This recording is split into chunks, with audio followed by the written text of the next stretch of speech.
Good evening, Tucker sports fans. It's the Swanton Welding pregame show with your host, Scott Barrett.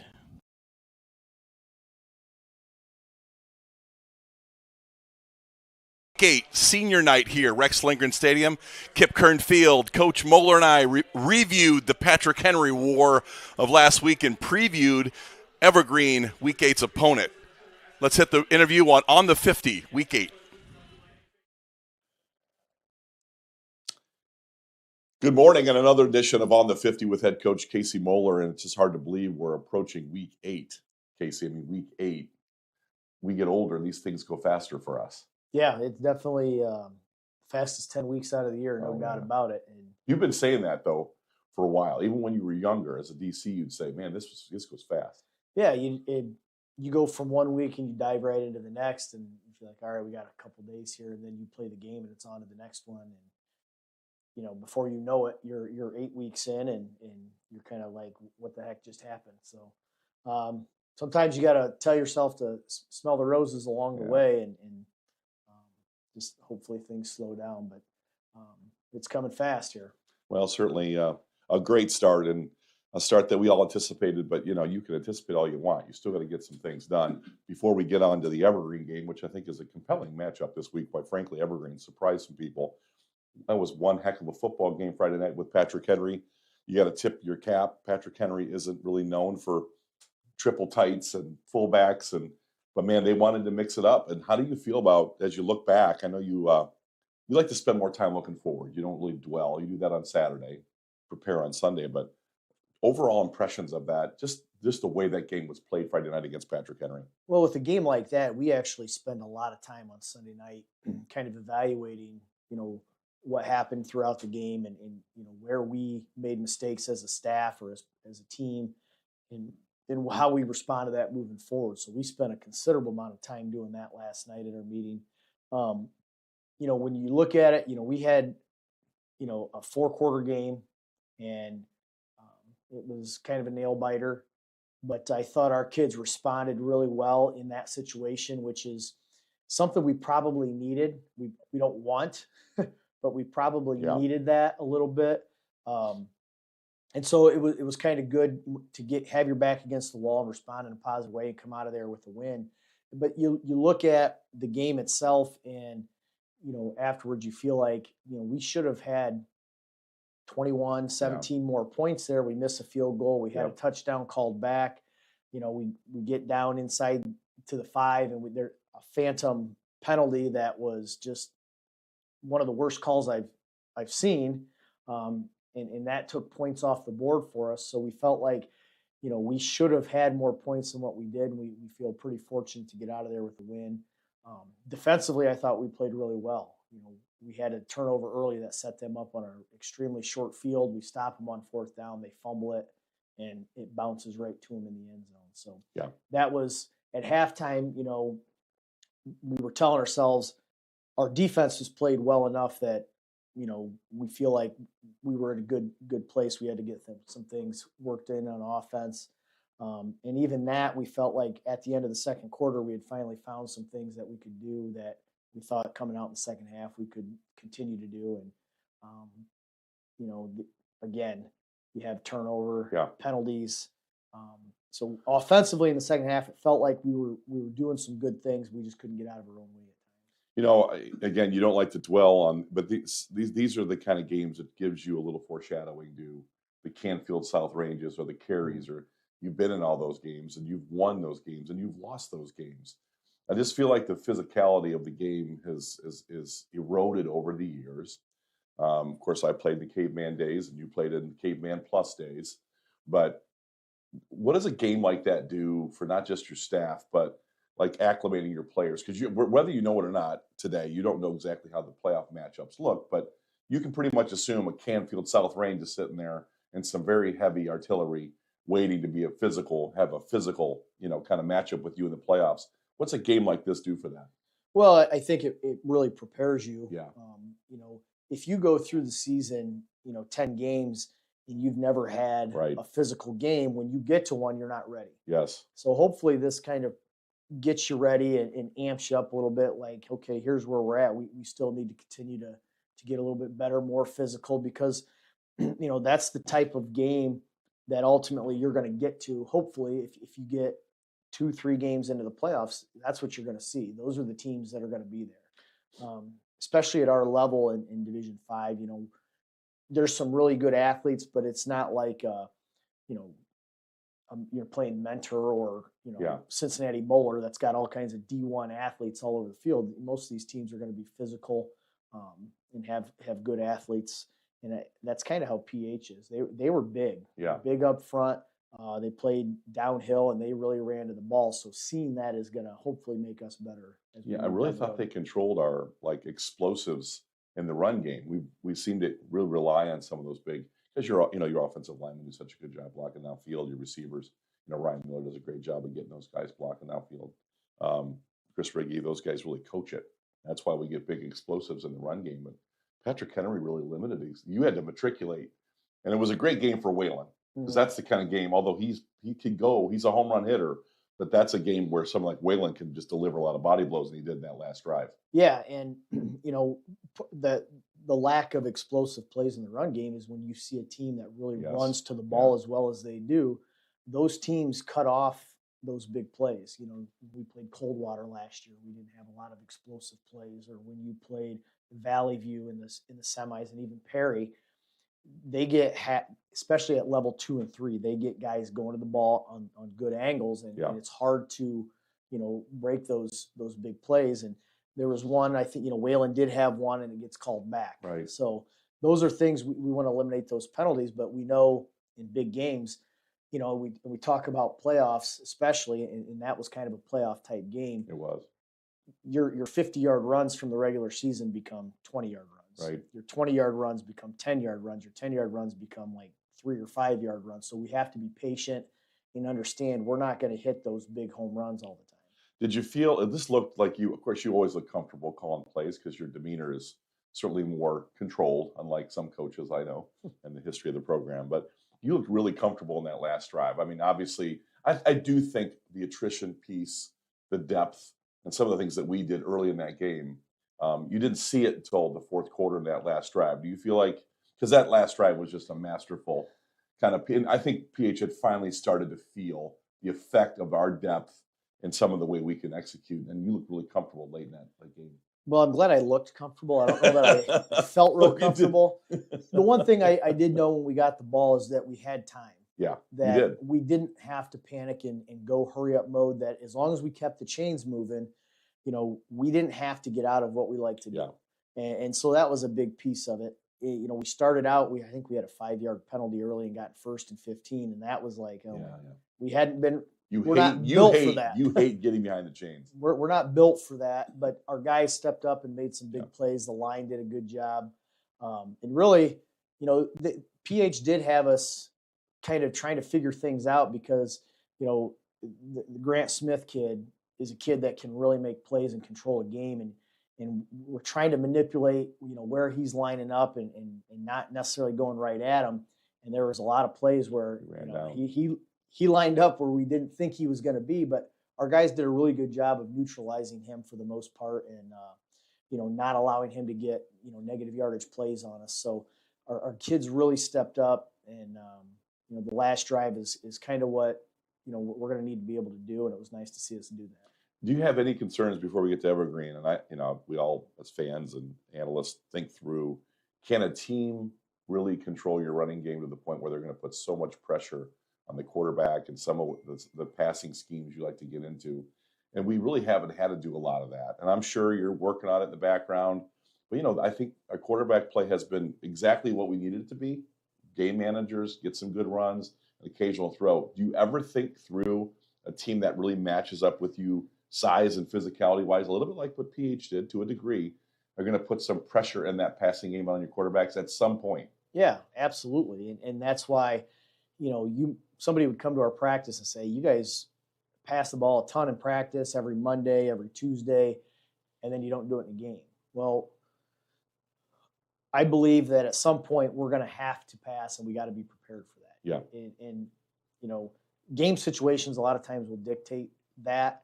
But we want to be at least prepared and not get in a game and say, oh shoot, what do we do now? We at least have a plan of attack. We can try to do some things, and we try to build on it as the year goes on. We pretty basic early in the year, and then okay, what do we need to do to kind of get to that next level, if so? And a lot of times when you play teams that have really good athletes or they can really match up with you well, it doesn't really matter what you call. Things aren't always going to work. So, but you got to be prepared for those things. Maybe a word on Waylon Rentz's effort. I know the offensive line was good, and all the backs to a degree played pretty well. But Waylon Rentz, this was a Waylon Rentz special. Mm-hmm. You throw back to a Cordis. Just in between the tackles, we got a lot of mileage. In the vertical running game. Talk about Waylon's effort and his second effort, his third effort, yards after contact. I mean, that was a splendid performance. That was old school. Well, we want to get him moving downhill because he's a strong kid. He's physical, and early on, people may be able to match that. But we're gonna go all in with him in the fourth quarter and say, all right, you still have to stop him because he's a hammer, and that's kind of his mentality. And the line and the other backs block well for him, and it's his style, and that's what we're going to run with. So he had to increase the workload a little bit more with Garrison going down and things like that. But I thought Thomas did a nice job on a couple plays of just taking the pressure off of him and changing things up. But Waylon's a kid we're probably going to look to when we need a big play. Well, it was a nostalgic night at Hamler.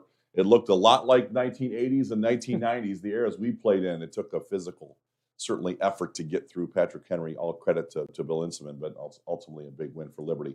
7-0. We've got an Evergreen team, kind of sneaky. I don't know that people were all in on Evergreen's ability. They've won some games. There's some momentum in that program finally for a while. They're finally getting wins against their rivals. They've got some athletes. Maybe talk about what you see in Evergreen. Well, Evergreen is, I think, a rising program. I think Coach Bach does a really good job, understands what he has and what, how to use those guys. They're very athletic. They got really good speed in the skill positions. The Reitz kid is a league champ in track, so that he's fast. And they've got, good quarterback, good running back, and tremendous size. They've got a couple of really good kids. It's a program that does not have a lot of numbers this year, but I could see that increasing as they have success. And when you think about the lack of numbers that they have, seeing what they're accomplishing this year is really remarkable, and it's a testament to their coach because, they don't have a JV schedule. I can't imagine in practice they don't have a ton of guys to go against, but I think those guys play extremely hard. And you can see it defensively a little bit like Patrick Henry, where they run to the ball really well and very disciplined. So we're going to have our work cut out for us moving the ball on them. And offensively, they do enough to keep you off balance, and they attack you in a lot of different ways. So it's going to be a really good game. We're going to have to, come out ready to play. Otherwise, if they can hang around, they're going to gain confidence and momentum, and it's going to be a long night. I remember I talk about these old stories, but when the program for Liberty was making its turn against, when the Rex Lindgren era after going 0-10, we beat a SWAT team here. I always talk about that. It was a kind of a building block to like the success that we've had sustained for all those years. But this looks similar, that Evergreen is an upstart team. They've got players. They can make plays. They don't have the depth. They're just growing as we were in the 80s. But I feel like this is kind of that kind of game. They're looking for that big game hunter type atmosphere. And, coming off an extremely emotional, tough game against a county rival, how much are you guarded? I mean, you're always guarded. You're always preparing for this. But the kids, how do you get them conditioned to say, listen, we got to get focused? Well, you can harp on it all you want, but, ultimately, we're going to find out Friday if the kids buy into, the fact that this is a good team. They beat Archibald for the first time in a long time. And Evergreen really has a lot of youth on their team. They do. In key spots. And, sometimes that youth is naive enough to think they can do something. And, I think that's kind of where they're at. Those kids believe that they can win. And if we give them a little bit of momentum, they're going to take it. So we're going to need to get out to a fast start against a really upstart program. offensively, is there, the kind of scheme they like to run? Is there one or two takeaways for our fan base thinking through that you would say, hey, this is our focus? I mean, you're focused on everything all the time.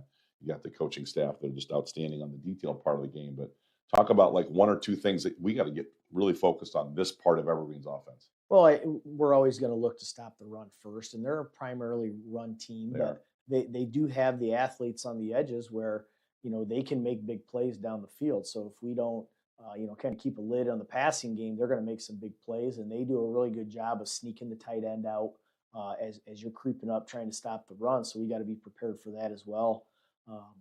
But the running back does a really good job of kind of bending things back. As you pursue, they'll use your pursuit against you. So you're flying, to the left because that's the way the play starts, and he'll bend it back to the right. And now all of a sudden he's cutting back against the grain, and you're out of position, and they'll hit a big play. Seniors, obviously a big night for seniors. Liberty's schedule is odd. A lot of home games early, a lot of road games late.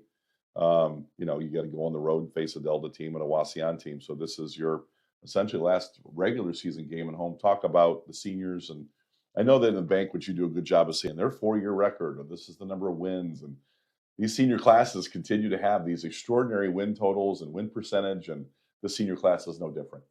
Yeah, it's a class it's a big class. We're 19 kids, and stuck with it for not just the 4 years of high school, but even through junior high. And they've had a lot of success in junior high and then into high school. And they've really become hard workers, and they're hungry. So, and the really neat thing is, with 19 guys, everybody's got to kind of find their role. And I think these guys have really bought into, okay, this is my role. I'm going to try to do this the best I can to help the team. And some of them are, guys that are every down players. Some of them are special teams guys. Some of them are maybe a one-way guy. And some of them are more, I got to play on the scout team, and they do a great job of that. They don't complain. And I think our underclassmen really, really like this class. And when you've got underclassmen that like the seniors, and the seniors treat them the right way, they play hard for them because they know this is their last year. And I think that's what we have this year. Another thing, you've always honored the upperclassmen and seniors. They get those first early looks, and you give them a nice runway to earn jobs. You just have honored those seniors and juniors, the upperclassmen, before some great looking freshman, sophomore arrives on the scene. So I know that when you're a senior and under your regime, they have a real opportunity to do some things, and you find things for them to do because you value seniors. And maybe talk about why you are, because a lot of coaches are talent. I'm going to play talent, and that's fine too. And you do that, but you like to play seniors and juniors. Sure. Guys who have been in the program for 4 years get it. And those are the guys that understand it's about, the team's success. A lot of times younger guys just want to play, and they're working really hard because they want to get on the field and things like that. And sometimes they may lose focus on, we're trying to build something and win. So their talent is obvious, but those seniors are doing it for the right reason for the most part. And those younger guys eventually pick up on it and get that. But the seniors have earned the right to have those opportunities because they're typically in the program for 4 years, and they, a lot of times they're very, very hard workers. So we try to give them those opportunities when we can. And, it's still, you got to be able to execute things like that. So, but we've had a lot of guys over the past years that were scout team guys. And I've had seniors that never got to play, offense or defense on a regular basis, but they're gathering up the scout team on a Monday and say, look, this is what we got to do. This is the look we've got to give to make these guys better. And that was their role. And people probably don't know how much as a staff we value that.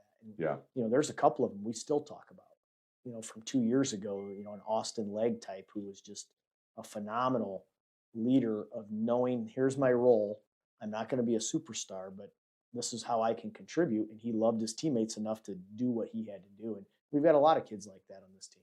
I was talking to Nick Miller. I always like to talk to him once in a while to get some insight. And that's one thing he talks about, exactly that you talk. Great teammate, knows his role, not looking for, self-ingratiation. I mean, you have to love those kind of players. And that's why they get legitimate opportunities to fill an important role in this team. Liberty Center 7-0, really starting to rack up the wins. Casey's last time you lost a regular season game, you probably had less gray hair. You won a lot of regular season games, certainly a lot of NWOL games. Very exciting time. But this week, getting focused back on Evergreen Senior Night in Liberty Center, Kip Kern Field, Rex Lindgren Stadium. Good luck to you, Coach. Thank you.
And salutations from Rex Lindgren Stadium in Kip Kearn Field tonight. Week 8, guys, senior night against the 4-3 Evergreen Vikings. Spike and Brian, let's talk a little bit about last week's war here in the Swanton Welding pregame show.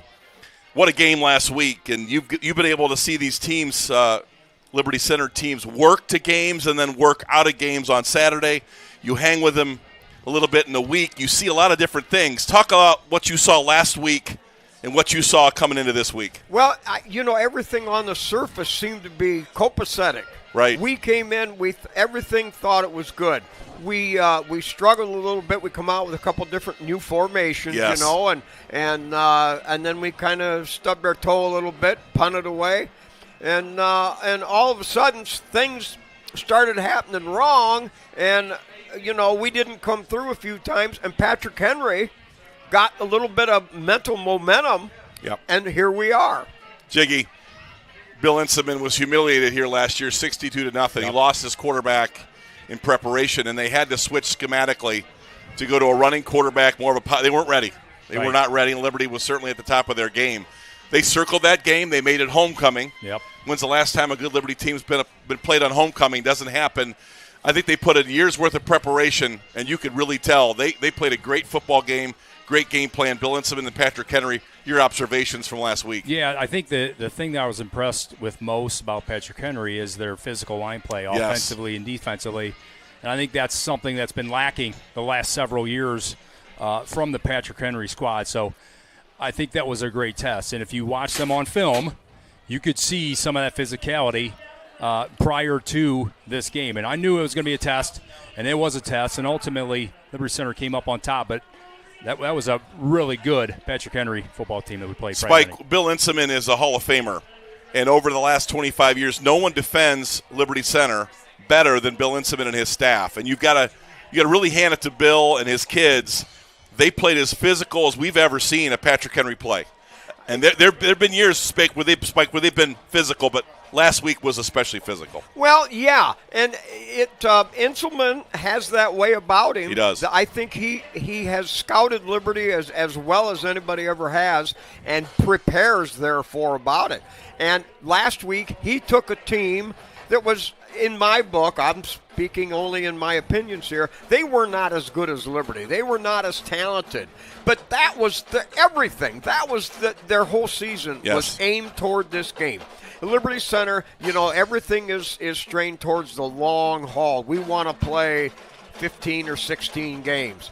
And so it's a little bit easier for the underdog to say, hey, buddy, come on. Vanderbilt knocking off Alabama. Wow. And see, that's what could have happened. When you get two teams battling each other, I'm sorry, but in football, sometimes the breaks, if they go against you at the wrong time and you give a sucker an even break, according to W.C. Fields, don't do it, because all of a sudden they made a game of it. Liberty Center, Brian, multiple opportunities to take control of that football game last week in the red zone, big drives, but then big penalties. Maybe one or two were mysterious calls, but at the end of the day, the same formula that kind of hurt us in the first half against Napoleon, turnovers and penalties, haunted us at Patrick Henry, and got them the lead late in that game before Liberty really had a tremendous drive. Waylon Rentz, that offensive line, responded. But talk about penalties, mistakes against good clubs, and how Liberty's got to get that corrected as they make their way down the tournament trail. Yeah, it's certainly something they need to clean up when with playoffs approaching here. If you look back to that game, obviously we had the 2 turnovers, but there's also 2 potential more turnovers that Liberty Center missed on. So, you could plus or minus 4 turnover plus or minus in that game based in Patrick Henry's favor. So, got to clean it up. Cannot have the penalties. They just drive killers, and they weren't just penalties. They were drive killing, touchdown bringing back penalties that really just stoned a lot of drives for Liberty Center. So, certainly got to get it cleaned up. When you get deep into the playoffs, cannot happen. Statistically, Liberty dominated that game on a lot of fronts. I think in particular, first downs, rushing yards, there was a lot of good things that happened last week. When you look at the good things that happened last week, what were the things that you took away from that victory last week against PH? I thought offensively we still ran the ball pretty well. I mean, inside, it was tough inside. Yeah. We got the quarterback keep going a little bit on the outside. We were able to expose some things on the outside with Grady Miller in the run game. I thought that was a positive offensively. Defensively, I thought our snipers and safeties played really well. They did. On the outsides, with Krieger on the outside runs, they were really feeling well. Thomas Muller coming downhill, made a lot of nice hits, a lot of big tackles. So I thought the secondary played really well. Spike, talk about some injuries. I know you get to practice a lot and you see the kids. Looks like Garrison Cruz is out tonight. Stephen Brogan, 2 critical pieces, especially on the defensive end, both linebackers. And talking to Eric Weimer on the field earlier, he went from 6 guys down to 3 this week. And this Evergreen team will test them physically. Talk about the injuries. We're missing Ethan Gray, Stephen Brogan, Garrison Cruz, how that impacts this team. Well, you have to replace on offense. You have to replace Garrison at wingback. Yes. He's a very damaging, destructive, Explosive, very productive wingback. I Yes. mean, he makes plays. He gets it done. You're going to have Jack Bartels step up. I think he's going to take most of the brunt of that wingback spot. Very capable player. This guy's a hitter. In sprints. Senior. Yes, he is one of the best in the running sprints and the way he puts everything into it. This guy is a very core model Liberty Center style of football, a Kip Kern type of guy. Well, and certainly his father was one tough cookie back when he played football here at Liberty Center. Jack Bartels. Jigs, talk about depth. I think that's a huge thing for us tonight before we get to the senior night activities.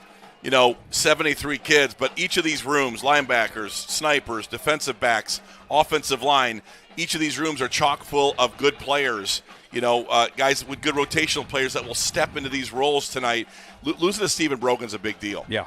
Certainly losing to Garrison Cruz is a big deal. Yep. Not having access to a player like Ethan Gray is a big deal. How does a team overcome, with depth, some key players in the lineup? Yeah, and I think you saw it last week. I mean, Stephen Brogan went down. Tyler Lay came in at a guard. Outstanding game. And played admirably. He played a great game. Played on defense as well, just as good. And you're right, Spike. You mentioned Jack Bartels. He's been playing better and better defensively. Had a pick against Bryan, and then had a couple of nice plays last week on Krieger on the outside. So those are the guys you expect to keep stepping up. You got sophomores, you got juniors that have been waiting in the wings, waiting for their opportunity, and they're hungry. So that's what you're going to see. Well, tonight is senior night. Spike and Brian, and you guys have both been a part of that. We've got a senior night recognition on the field. We'll turn the cameras and enjoy our seniors. They've been a big part of this program, and we're back with you after that is done.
evening, ladies and gentlemen, and welcome to Liberty Center High School and tonight's senior night festivities. Please direct your attention to the 50-yard line where we will be recognizing our football, cheerleading, cross country, golf, and band seniors and their families. Our first senior tonight is number 17, Jackson Bartel. Jackson is joined by his parents, Melissa and Jack Bartel. He is a 4-year member of the football program. After high school, Jackson will be attending an undecided college to study radiology with plans to become an MRI tech. The next senior is number 63, Stephen Brogan. Stephen is being escorted by Tom and Nicole Brogan. He is a 4-year member of the football team. After high school, Stephen's plans are to pursue a career as an electrician at Local 8. Our next senior is number 67, Lewis Collins. Lewis is joined tonight by his parents, Dana and Steve Collins. He is a 4-year member of the football program. His future plans are to go to college, but is undecided on a major at this time. The next senior is number 4, Will Fitzenreiter. Will is with his parents, Toby and Joe Fitzenreiter. He is a 4-year member of the football program. After high school, Will plans to work for the family business and farm while attending college to study law enforcement or education. Next up is number 14, Blake Garber. Blake is being escorted tonight by his parents, Ron and Tracy Garber. He is a 4-year member of the football team. At this time, Blake's future plans are undecided. The next senior is number 55, Brady Giesecke. Brady is joined tonight by his parents, Steve and Mary Giesecke. He is a 4-year member of the football program. His future plans are to attend either Ohio Northern University or the University of Toledo for mechanical engineering. Our next senior is number 15, Noah Haymantree. Noah is being escorted tonight by Tina and Seth Haymantree. He is a 4-year member of the football team.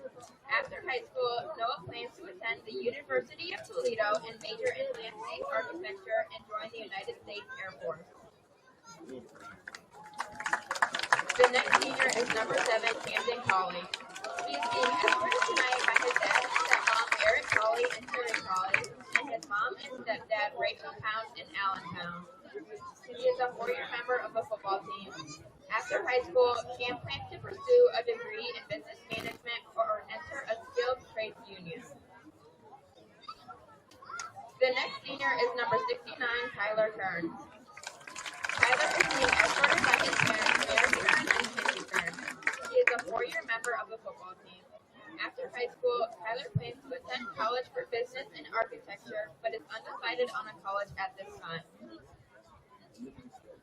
The next senior is number 51, Tyler Lay. He is being escorted tonight by Ron Jimenez and Joel Jimenez.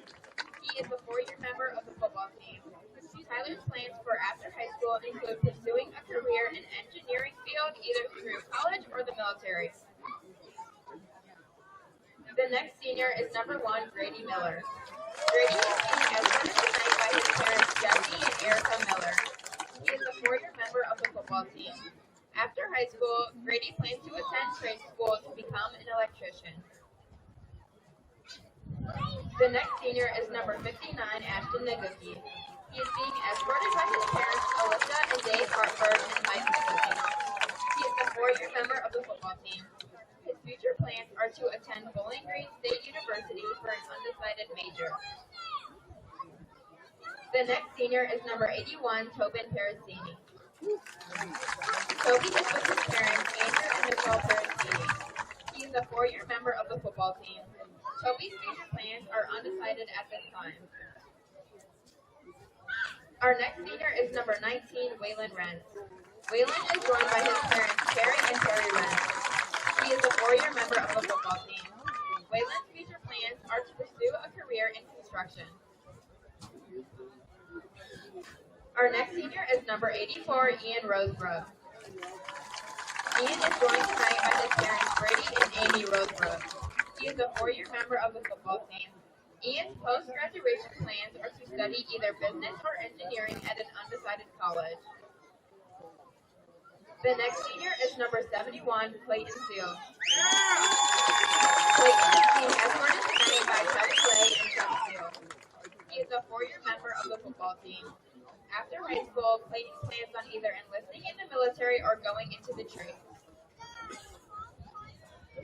senior is number 36, Colton Schifanski.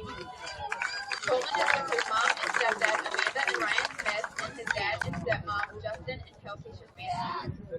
He is a 3-year member of the football team. Colton's future plans are currently undecided. Next up is number 33, Xander Zider. Xander is with his parents, Ryan and Carly Zider. He is a 4-year member of the football team.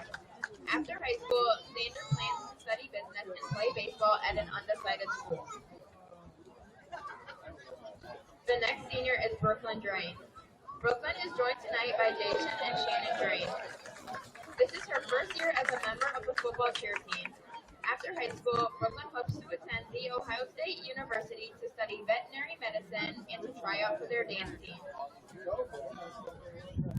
Our next senior is Taylin Hirschberger. Taylin is being escorted tonight by Maria and Serge Hirschberger. She is a 4-year member of the cheer program. Her future plans are to study social work at an undecided college. Our next senior is Leah Orr. She is with her parents, Beth and Rachel Orr. She is a 4-year member of the cheer team. Leah's post-graduation plans are currently undecided, but she is exploring different majors at several colleges.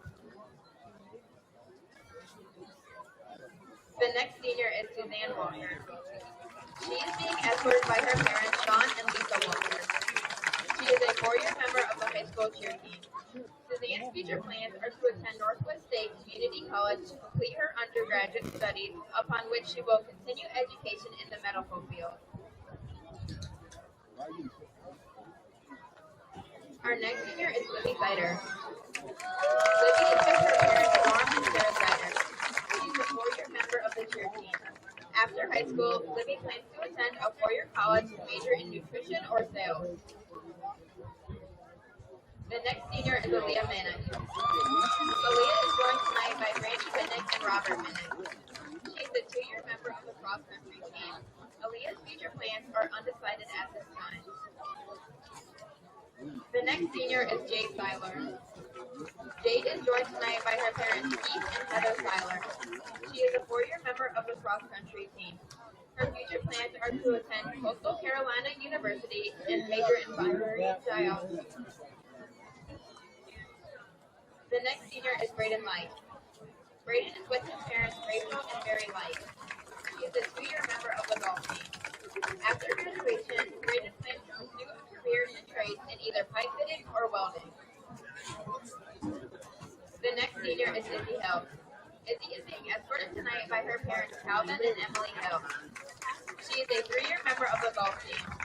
Izzy's future plans are to attend either Ohio State ATI or the University of Findlay for livestock production and management. The next senior is Allie Reckner. She's being joined tonight by her parents, Justin and Deanna Reckner. She is a 1-year member of the golf team. After high school, Allie plans to go to college for sports medicine and pursue a career in athletic training. She has recently been accepted into Ole Miss, but is undecided on if she will attend college there.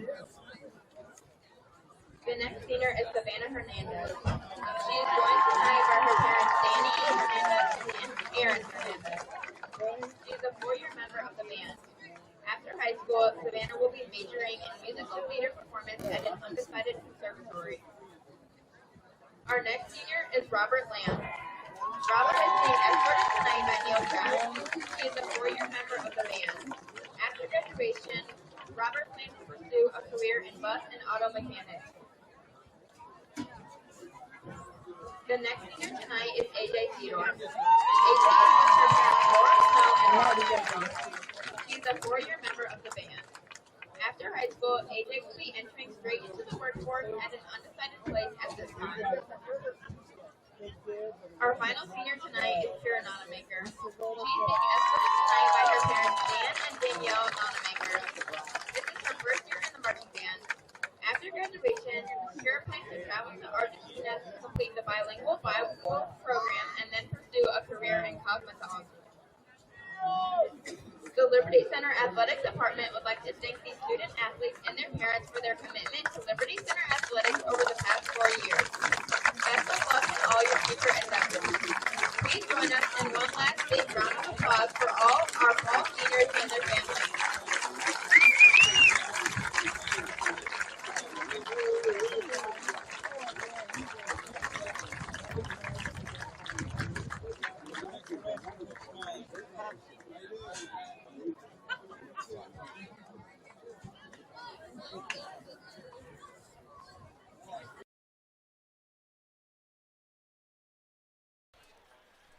We are back. Senior night activities tonight. Spike, we were just talking about it. I just can't believe it's week 8.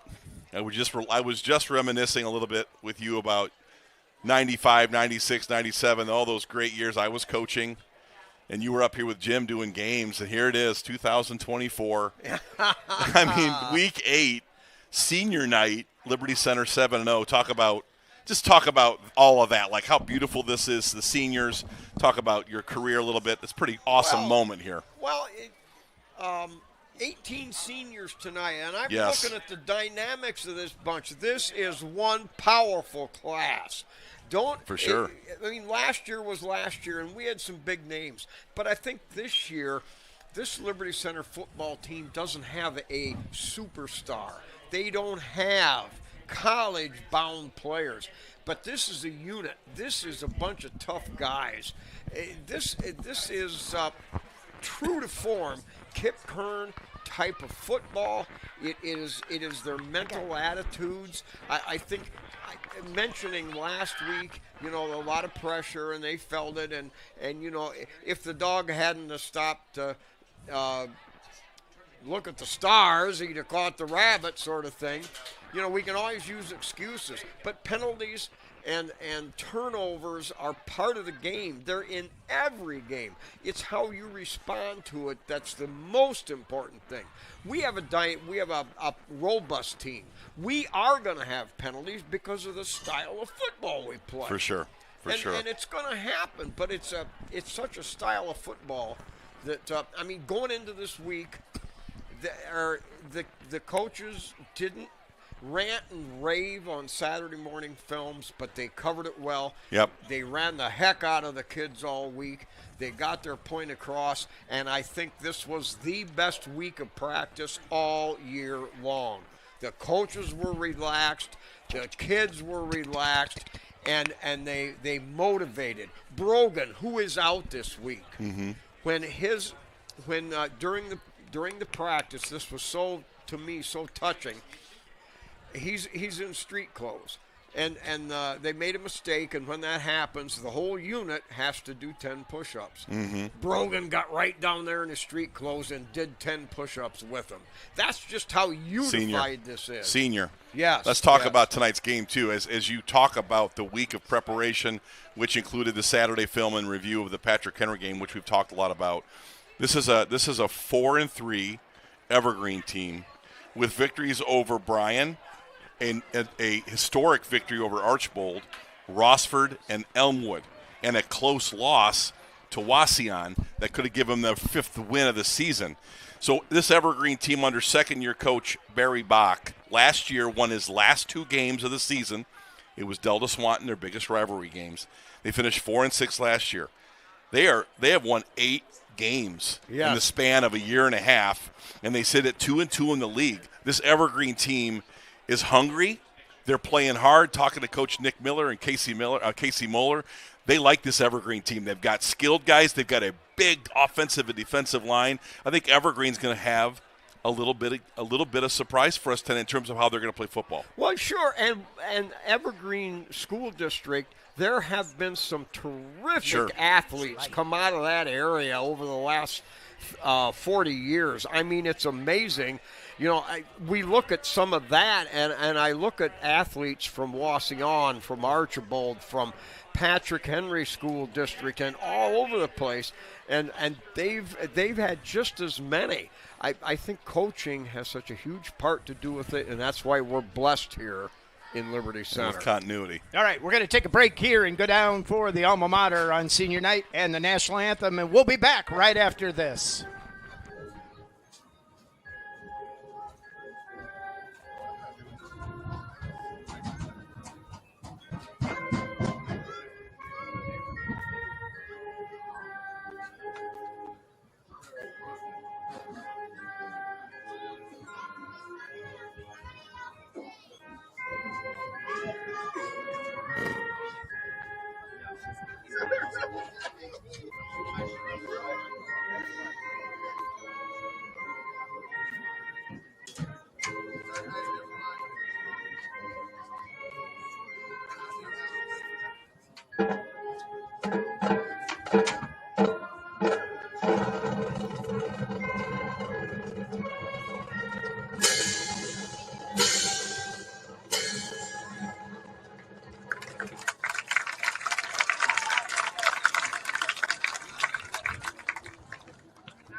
We live in a country with freedoms like no other. To honor our great nation, please remain standing. Ladies and gentlemen, please remove your hats and please sing along as the Liberty Center High School choir seniors sing our national anthem, the Star-Spangled Banner.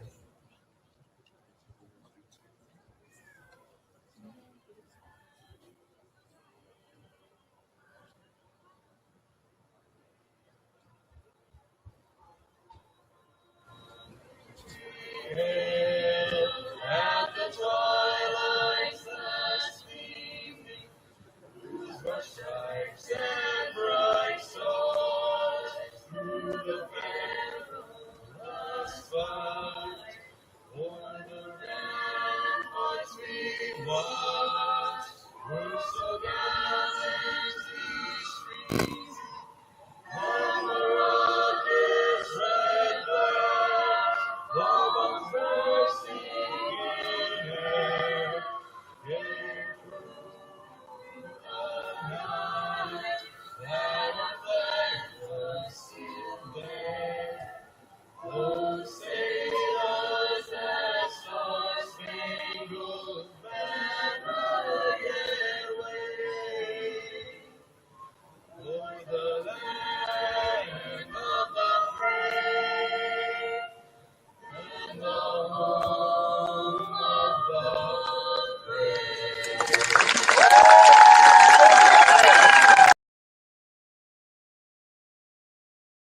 So, Spike, I want to get back to Evergreen 4-3, second-year coach Barry Bach. Our coaching staff, I know you'll call the Tigers out in a second, but say this Evergreen team is starting to put together a program. You hit the nail on the head on continuity and coaching, where we've had a great transition, seamless between Rex and Casey. Evergreen's had a lot of coaches, but I understand Barry Bach is here for the long haul, and you can tell his players are buying in when you watch them on film. Oh, you wait.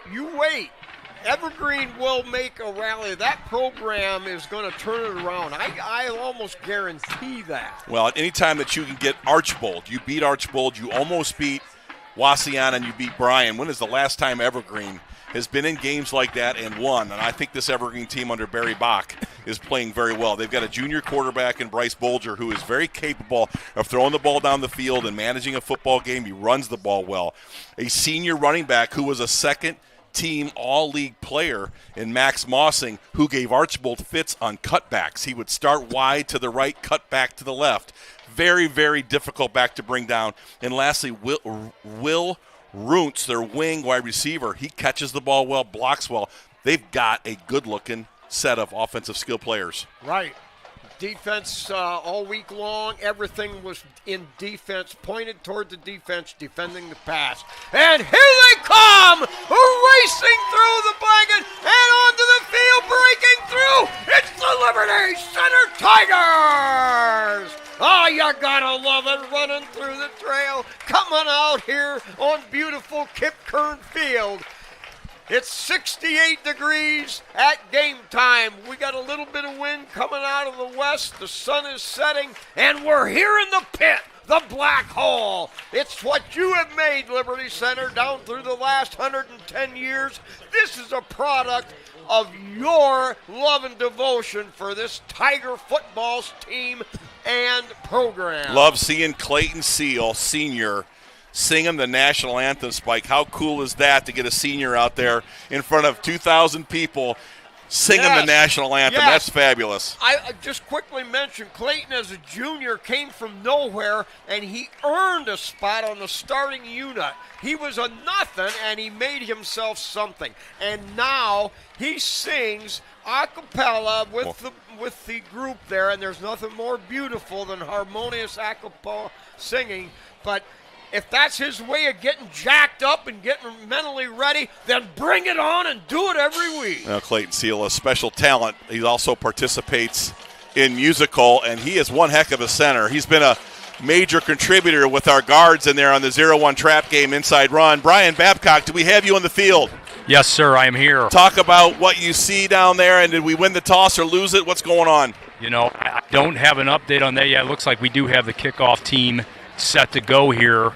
Obviously, this kickoff team has been very dynamic all year long on some big hits and the covering of this unit. So should be an exciting start here of this football game. Spike, our kickoff coverage teams have been absolutely remarkable, and Liberty Center tonight may be without their fantastic first-year special teams coach, Brian Hefflinger. His father, Chad, has had some health issues this week, and all prayers out to the Hefflinger family. I played with Chad Hefflinger. He's one of my heroes, and we're hoping for the best for Chad and his family.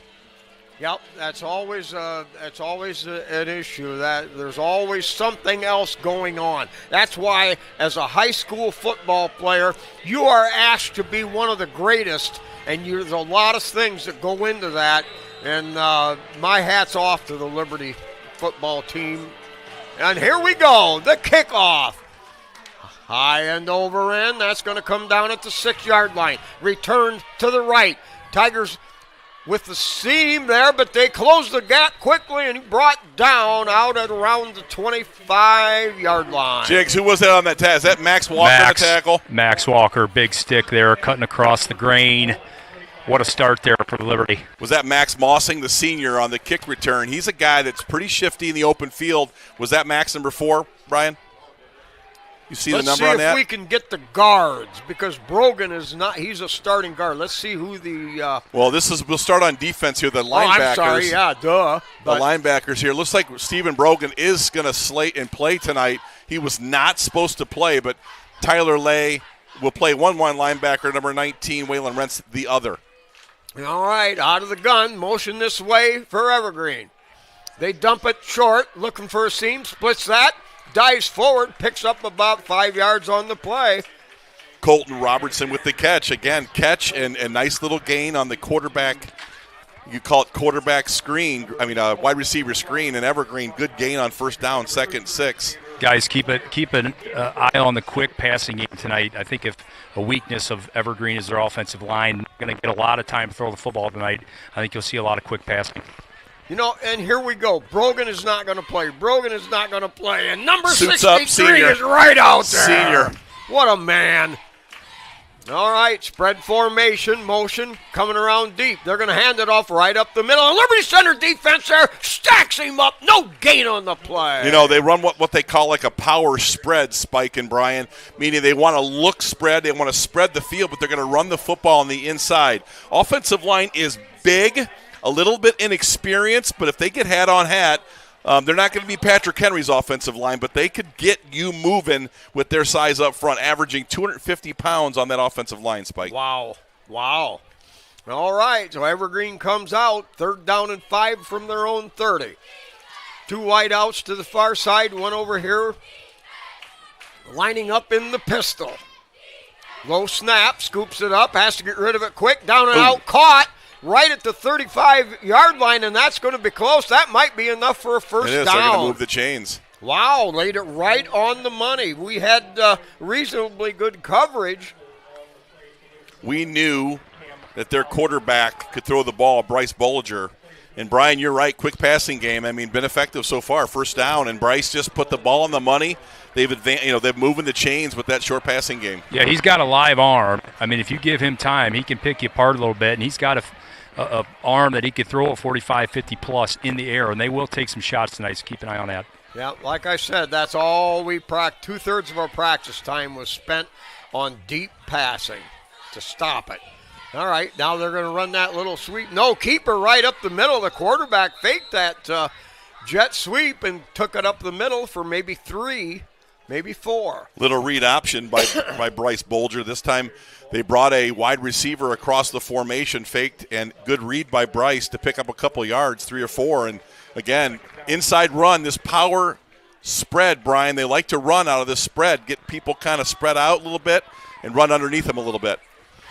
All right, they continue a double wide out to either side.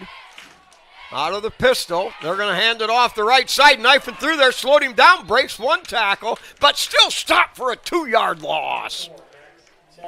Max Mossing, their lead running back here, getting a lot of carries early, and they have had no fear of trying to get off tackle, run inside on that read option, and doing a really good job. Max Mossing, excellent runner. Bryce Bolger, really good read on that defensive end so far. Evergreen making some hay, 3rd and 7. Yeah, and their offense is set up a little different. Liberty is power grind, dive plays, power plays, and this is a spread offense, but they're trying to keep us off balance. Yep.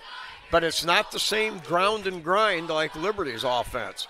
All right, dropping back, under pressure. There it is.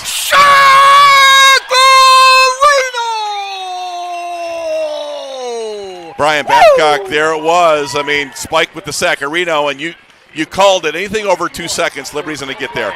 Yeah, it was a race to the quarterback. Stephen Brogan on the one side, Tyler Lager on the other, and he had no chance on that one. That was a race to the quarterback. You talked about their offensive line struggling in pass pro. That was the first evidence of it. Liberty with a big sack.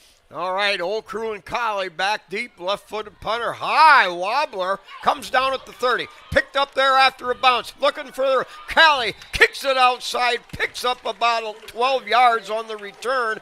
Excellent job. He weaved his way, shifted his hips, bounced around, and picked up an extra 8 yards.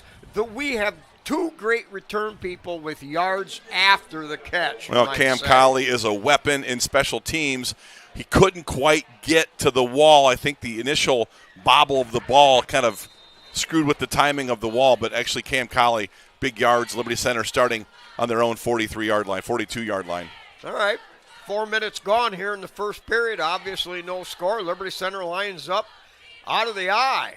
Give to the second back, Power. That's Moeller. Moeller hit fumble right at the line of scrimmage, and now there's a fumble. Oh, Evergreen ball. Evergreen came up with it. Moeller was hit. He was ripped. Number 55, Trevor Johnson with the big hit, and a rare fumble by our running backs. Thomas Moeller, usually very good in ball security. Brian, that was a pretty big hit. Evergreen was ready for that off-tackle run. I kind of looked like he met him right in the hole there. I don't know if that's a linebacker or D lineman. He had a missed block, but yeah, he was unblocked and he met him right in the hole. Evergreen runs a 4-2-5, but they'll run more like a 4-4. 4 down linemen, 4 linebackers. Like PH, they'll put a bunch of guys within about 3 yards of the football. Good job by Evergreen to turn Liberty over. All right, now Liberty Center is going to be challenged. Evergreen very explosive. They got 3 receivers dropping back, has to roll out under pressure, has to dump it. He throws it away. No receiver within 20 yards of the ball. I'm not sure the pros say you got to be out of the pocket to do that. Hunter Spangler with pressure. Looks like Hunter is back and healthy. We've got a healthy number 33, Xander Zeider, and that interior line, Brian, getting some pressure on the front 4. Yeah, a lot of pressure so far. Once again, Bolger had no chance there. He looked kind of to his left. Grady had his guy kind of wrapped up, and he had to get out of that pocket before he got sacked. Good. Bryce did a good job, Spike, of getting rid of it, not taking the sack. Yep, 2nd down and 10. Steve Brogan still out there at linebacker for Liberty Center, moving well. Here's a snap. They run the jet sweep. He's hitting the backfield for a 5-yard loss. Wham! Zeider, I think, one of the big boys. Waylon Rentz, a great read, and Waylon is just a great student of the game. Read the guard, saw the play, and got the tackle for loss, Brian. You know, you just can't replace a guy that's seen that many snaps being coached by Coach Weimer. No, he's been all over the place, and it's not just the tackles, but it's his physicality. He's picking people up. He is just bringing the pain every time he comes. Waylon Rentz really plays with a different set of aggression. Waylon Rentz is the second coming of Weimer. Wow. Back to throw. Oh, yes. Field, that's knocked down. Wow, still fumbled around. I think they're going to call it an incomplete pass. Somebody got up there and got their meat hooks on the ball. A lot of length. Liberty Center really pushing that pocket. Hunter Spangler, Xander Zeiter just doing a fantastic job. Number 69, Liberty Center, Kyler Kern. So Liberty's front four really starting to push pockets, create havoc, affect snaps. Great job by that down front four. All right, punting now from Liberty's 46. High floater. That's going to come down at the 15-yard line. Bobbled, and Old Crew picks it up. I believe that was Old Crew. Yes, he it was. Manages to get up to around the 23, so he got 8 yards back. We've had a couple of bobbles, and then the fumble on the first play from scrimmage. So Tigers looking to get this straightened around now. They'll have a 1st and 10 at their own 22-yard line. Liberty Center's defense doing the job up front, containing inside run, getting pressure on the quarterback. Liberty now 1st and 10 on the 22. All right, wide out to the far side. Double wing set with a single setback. Miller under center. Motion this way. They're going to run play action. Miller has time. Got a man. Oh, a diving effort. What a job there by Garber. Garber's got a great set of hands. In practice, this guy catches everything. Jigs, we talked about our passing game and trying to hit something early. Number 1, Luke Woodring, great job in coverage for a sophomore there on that slant. Yeah, Grady got to his third read there, almost had him. Pretty close there. All right, Tigers with the wide out to the far side. On a keeper, quarterback around the right side or left side. He picks up about 8 on the play. Grady Miller, that is a play they're going to a little bit more. They practice it a little bit more every week. And running behind number 60, Kellen Weimer had a great week last week, according to Coach Nick Miller. That left side of the offensive line caved down on that quarterback run, outside run. Good job by Grady. Pick up of 8, 3rd down and 2 now. Tigers show a double wide out to this side, single wide out there. They're going to give it straight up on a dive and grabbing and grinding forward, and the Tigers look close to picking up those 2 yards. Oh, they're going to get it. I thought they were a little bit short, but Waylon Rentz, that second effort, got it. Good job by Giesge, the Goose, number 55 on the right side, and Liberty's offensive line now starting to lean on that big Evergreen defensive line.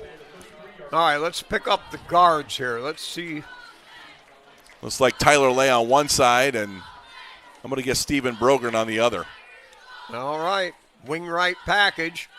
Miller under center. Give to the second back. A little inside reverse to Bartels. Bartels cuts it up, bangs his way forward across the 35, up to the 37. That was Max Walker at left guard, and right guard number 51, Tyler Lay. Jigs, inside run, big early for Liberty Center. No surprise, but I like that wide receiver set we had there, the formation before. Yeah, 71 and 73, these are big bodies down here. Run them stuffers. Boys, yeah, them are tough to move inside. All right, Liberty Center comes to the line. 2nd down and 7 now. Out of the gun. They run a little play action over the middle and grabbed and caught. What a catch in traffic. Great hands. Around the 42, a pickup of 6 on the play. Noah Hammontree and a lot of traffic there. Great catch with his hands. I think that's Noah Hammontree. Big catch in the middle of the field to give Liberty a 3rd and short right on time, right where Coach Mueller wants to call the play. All right, Liberty loves it. 3rd down and 1. They're on their own 42-yard line where they started the game. Give on a dive. That's Mulder. Twists one way, pins another, pangs his way forward, and bangs all the way up to the 50-yard line. A gain of 8 and a Tiger 1st down. Good blocks inside. Number 51, Tyler Lay. Number 71, Clayton Seal. Really good blocks on the inside. But like Jig said, number 73 and number 71 for Evergreen. Just massive bodies. Isaiah Pasco and Joseph Okos. Just 2 guys that are doing a lot of gap control right now, doing a good job for Evergreen. All right, Tigers come out with another spread formation. No tight ends, but 3 wideouts. Give to Rentz, second back. Rentz goes over one, breaks another. Still grinding and pounding. What a man. What a driver. Oh, that's a run and a half. 8 yards on the play for Rentz. Waylon Rentz, big boss man run, off tackle, Brian, and Liberty Center's offensive line doing great. But when you have yards after contact like Waylon Rentz has to offer, that's how you finish a run. Yeah, it was a great initial cutback. Then he did the rest from there, carry a couple tacklers for a couple more yards. That's what we've come to expect out of him. Yeah, Rentz averaging almost 10 yards a carry this year. Tigers come out, still running that spread offense. Miller out of the gun. Throws it underneath. That's going to bounce around. That's picked off by Evergreen. Returns up the left side, and finally the Goose gets out there and brings him down. A bad luck ricochet, and Liberty with their second turnover here, and we've still got no score in this late in the first quarter. That ball looked like it should have been caught. Was that Garber ricochet off the forearms there, Jigs? Yeah, I think it was Bartels. Looked like a timing route. Jackson was just coming out of his break. Just turning. Wasn't quite ready for the ball there, but timing route, that's a tough one between quarterback and receiver. Throwing into some traffic, you need some timing. That's just kind of a quick route. In Liberty Center, a second turnover spike, uncharacteristic. Yeah, all right, Zeider knows. We've got Kyler Kern, the right defensive end, Hunter Spangler, the left defensive end. Tigers squeeze up, the linebackers come up, they throw underneath. That's caught, a little slip screen, and finally brought down, I think, Grady Miller. We've got a late flag, and I don't like the looks of that. Maybe a face mask. Will Rotes, or Wrights, I'm going to call him, I guess, Roots. Great catch, number 15, junior. He's their speed guy. Liberty Center's going to get another 15-yard penalty. Here it is, the formula, Jigs. Turnovers and big penalties really aiding the drive of the opponent tonight. It's Evergreen. Yeah, I'll tell you what, Thomas Muller came down, laid a nice hit on, but, they obviously got him for a helmet-to-helmet. But, when you play this game and it happens so fast, you cannot react. And I saw Thomas coming down. He couldn't really do much about that. So, unfortunate penalty, but nothing malicious there from him. You're taught to go low, offense and defense, and sometimes that's the result. It's a bad break, but that's tough football. Evergreen doing a really nice job again in that quick passing game. Offensive line not great in pass pro. They're getting it to their playmakers. Evergreen on the drive. All right, Evergreen out of the pistol again. Double wide out to the wide side. Now motion to the wide side. Delayed count. They'll give it to the back, and the back goes maybe a yard, and the Tigers rally around the ball. Kyler Kern, excellent job up front. Really won his block and got the Evergreen back to the ground. Liberty is playing some really good defense, putting that fourth man down. Oftentimes you see Liberty play a 3-3, three-down lineman with the nose guard covered. You're seeing a lot of four-man fronts tonight against this Evergreen run. All right, Brogan, Rentz, let's see, Walker, linebackers.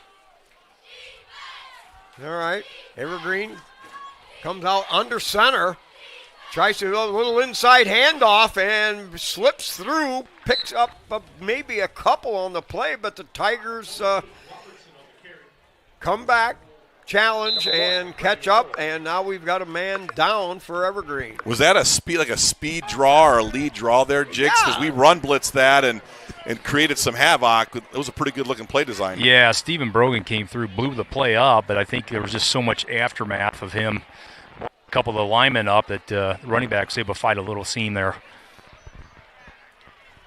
Hopefully, looking at a knee here, hopefully nothing too serious for the This Evergreen Vikings. offense is very it's creative. Unique. Yes, creative. Perfect word. This is not something that we've seen out of Evergreen for a long time. Give them credit. Liberty's defense is stout, but Evergreen's got stuff here that giving us some challenging. Hey, a couple games we're watching, the Patrick Henry Delta game, PH in the first quarter scores up 7-0. Bryan is up 8-0 on Swanton. I wanted to go to that game.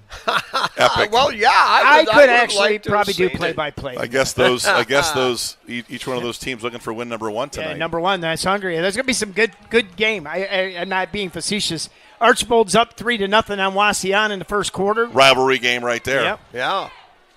All right, so the Vikings come out. They're sitting in the catbird seat. They're just outside the 25-yard line. Now motion to the wide side. They're going to roll sweep that way. Quarterback cuts it up, and a solo tackle. Knocking him down is, I believe, Brogan.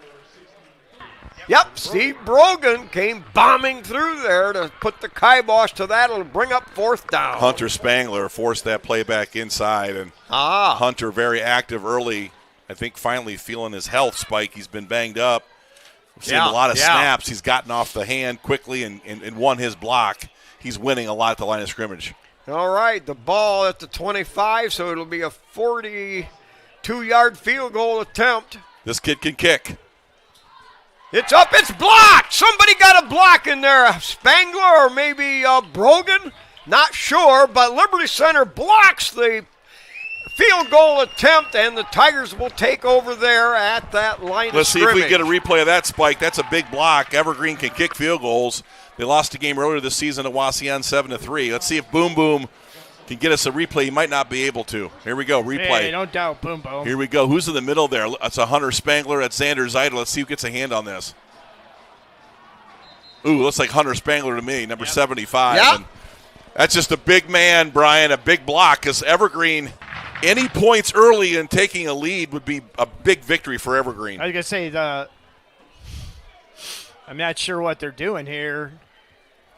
Yeah, now the ball, I didn't follow the flow of the ball, but it did go downfield, essentially kind of like a punt. Well, or a return, so maybe if they would have let the thing just die, it would have went back to the line of scrimmage. Brian, big block by Hunter Spangler there. That's just a big man getting through, getting his hands up. Yeah, it's nice to see some explosiveness from Hunter coming off that knee injury that he had a few weeks ago.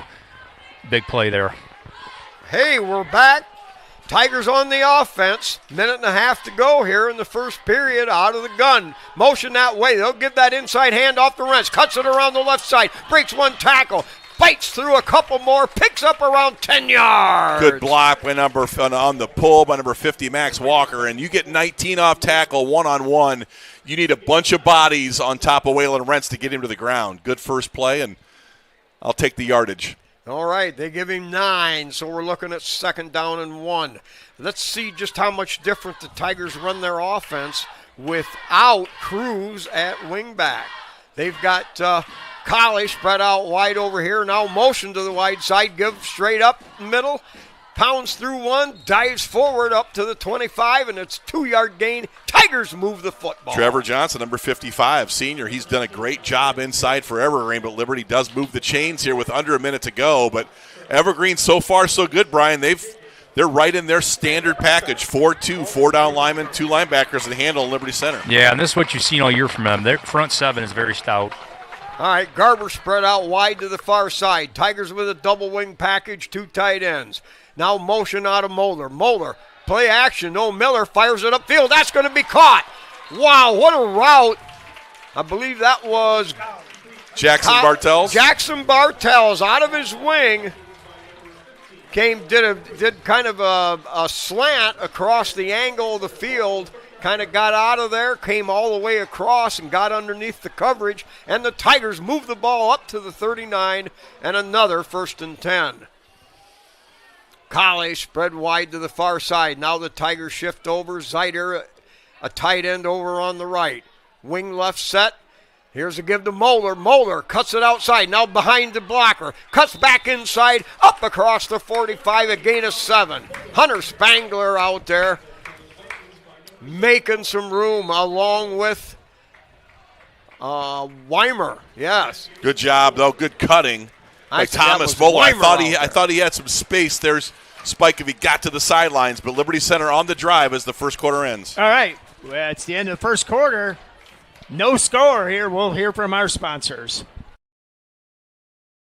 Tiger Sports Live would like to thank its 2024-25 title sponsors: KK Collision, Meyer Badenhop Insurance, Affinity IT Group, Swanton Welding, P's and Ello's Pizza, Ohio Asphalt Paving, Davis Farm Services, Holgate Metal Fab, and the Gerald Grain Centers. We appreciate you guys.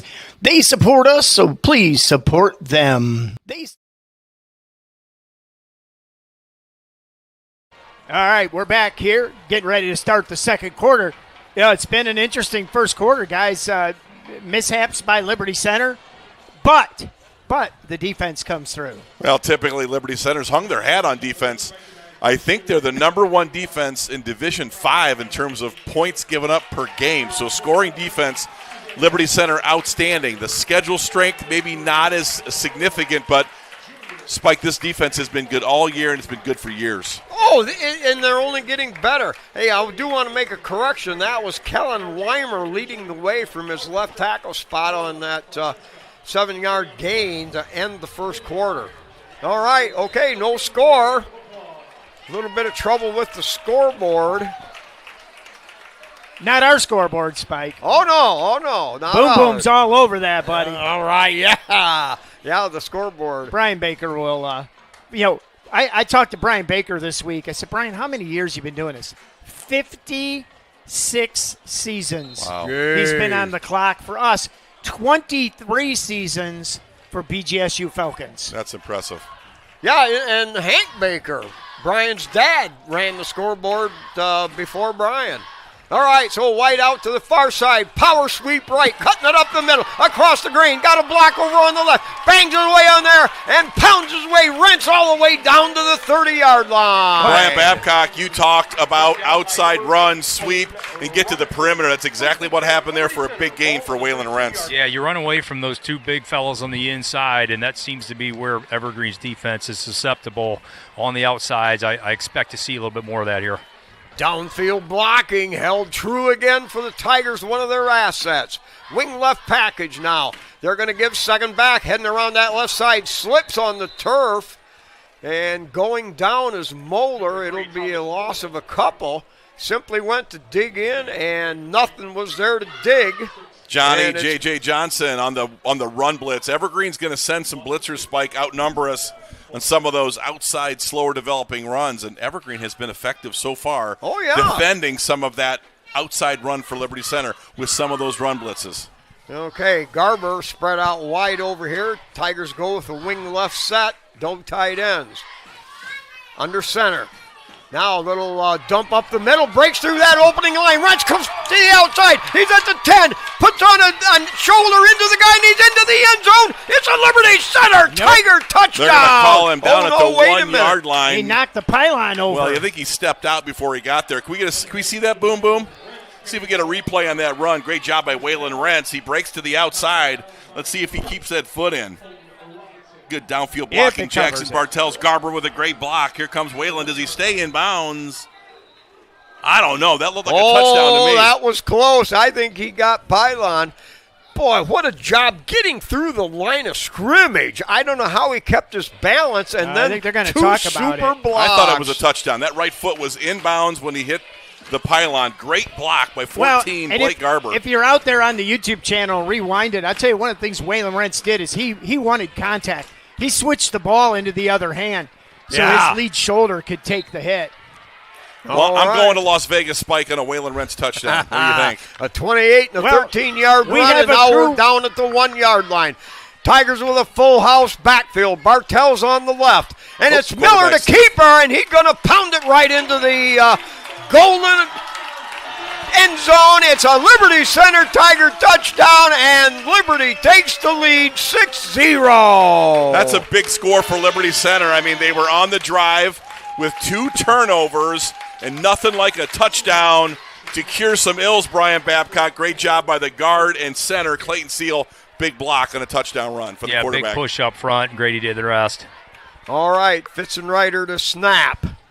Kreinbrink to hold, and here's Ian Rosebrook. Kick on the way, it's up, and it is good! Ian Rosebrook, 38 out of 39 on the season for 98%. Eat your heart out, NFL. You know, Scott, funny thing, you said about going to Vegas. I literally got a note that said, Liberty Center crew in Las Vegas at the Tahitian or Tahiti Village watching football, and you said, going to Vegas. They're like, we're here. We just sent you a message. Wait a minute. I said go to Vegas on a Waylon Rentz touchdown. I would have lost. It's a Grady Miller touchdown, but a touchdown nonetheless. Wait, we're already in Vegas. What do we need to do to bet on? Liberty Center with some prop bets from our Vegas fan base. But, Spike, that was a big touchdown. Liberty needed something to go right with 2 turnovers in that first quarter. Look at the name. Oh, boy. Alyssa Bly. Yikes. Well, Memzik now, but All right. You know, Liberty Center doesn't throw the ball a lot, but I'm telling you, we are very adept. We are very talented in the passing game. But when you've got the assurance of a ground game like we have got, because of 2 breakaway runs on that little short series, Liberty Center comes up with 2 bigger plays than pass plays. Casey Moeller knows this passing offense must develop tonight. Anxious to see more from it. All right, comes down outside that left hash, or the far hash. Looks for an angle, tries to come across. Hit and slowed down, I think. Tyler Lay. Tyler Lay, in there again on the hit. Tyler Lay, a dynamic force on this Tiger football team. Tell you what, not only does Tyler Lay tackle well, Spike, but, man, he gets down and starts wall busted. I mean, he is looking to make contact, and that is all Brian Hefflinger. That's how he played it. Very physical. Good job breaking down that wall for guys, Evergreen. Real quick, you want to note that Liberty Center's wearing the pink armbands in honor of breast cancer. It's breast cancer awareness. Liberty Center's pink socks. Pink socks and pink armbands. So, all right, Grady Miller, corner, got coverage out wide along with Sonnenberg, number 22. All right, spread formation for Evergreen. Motion back to the ball. Quarterback's going to try to hand off. No, keeps it, turns it up, and he'll bang forward for a couple. But Liberty Center closed the fast again. Matt Bryan dialing up some blitzes here, trying to get some tackles for loss and switch this field a little bit. But Stephen Brogan, I mean, as he was supposed to be banged up, Spike, but in senior night, he's really showed up and affected some plays tonight. Boy, he's playing well. And I think what they've done is they're limiting him apparently to defense only.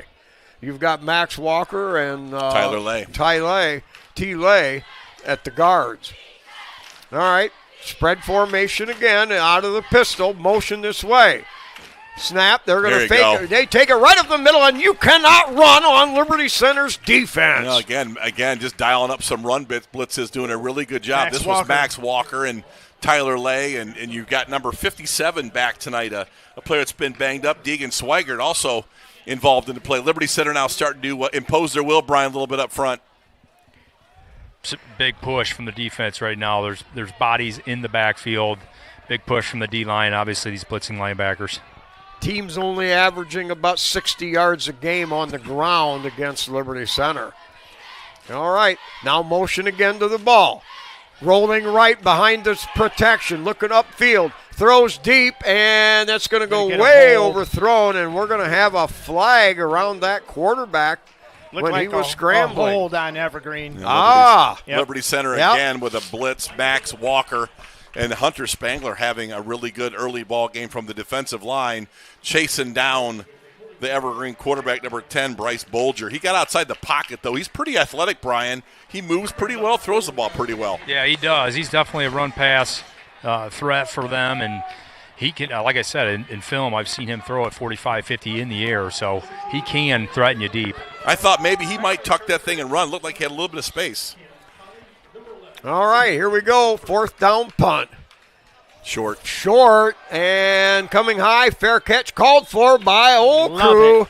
Had to dance and prance a little bit to run that thing down, but a gutsy performance there on the over-the-shoulder grab. You know, Coach Casey Moeller loves his guys catching punts, Spike. He does not want that ball touching the turf and getting a bad roll. Good job by TJ. Yeah, I just got a text.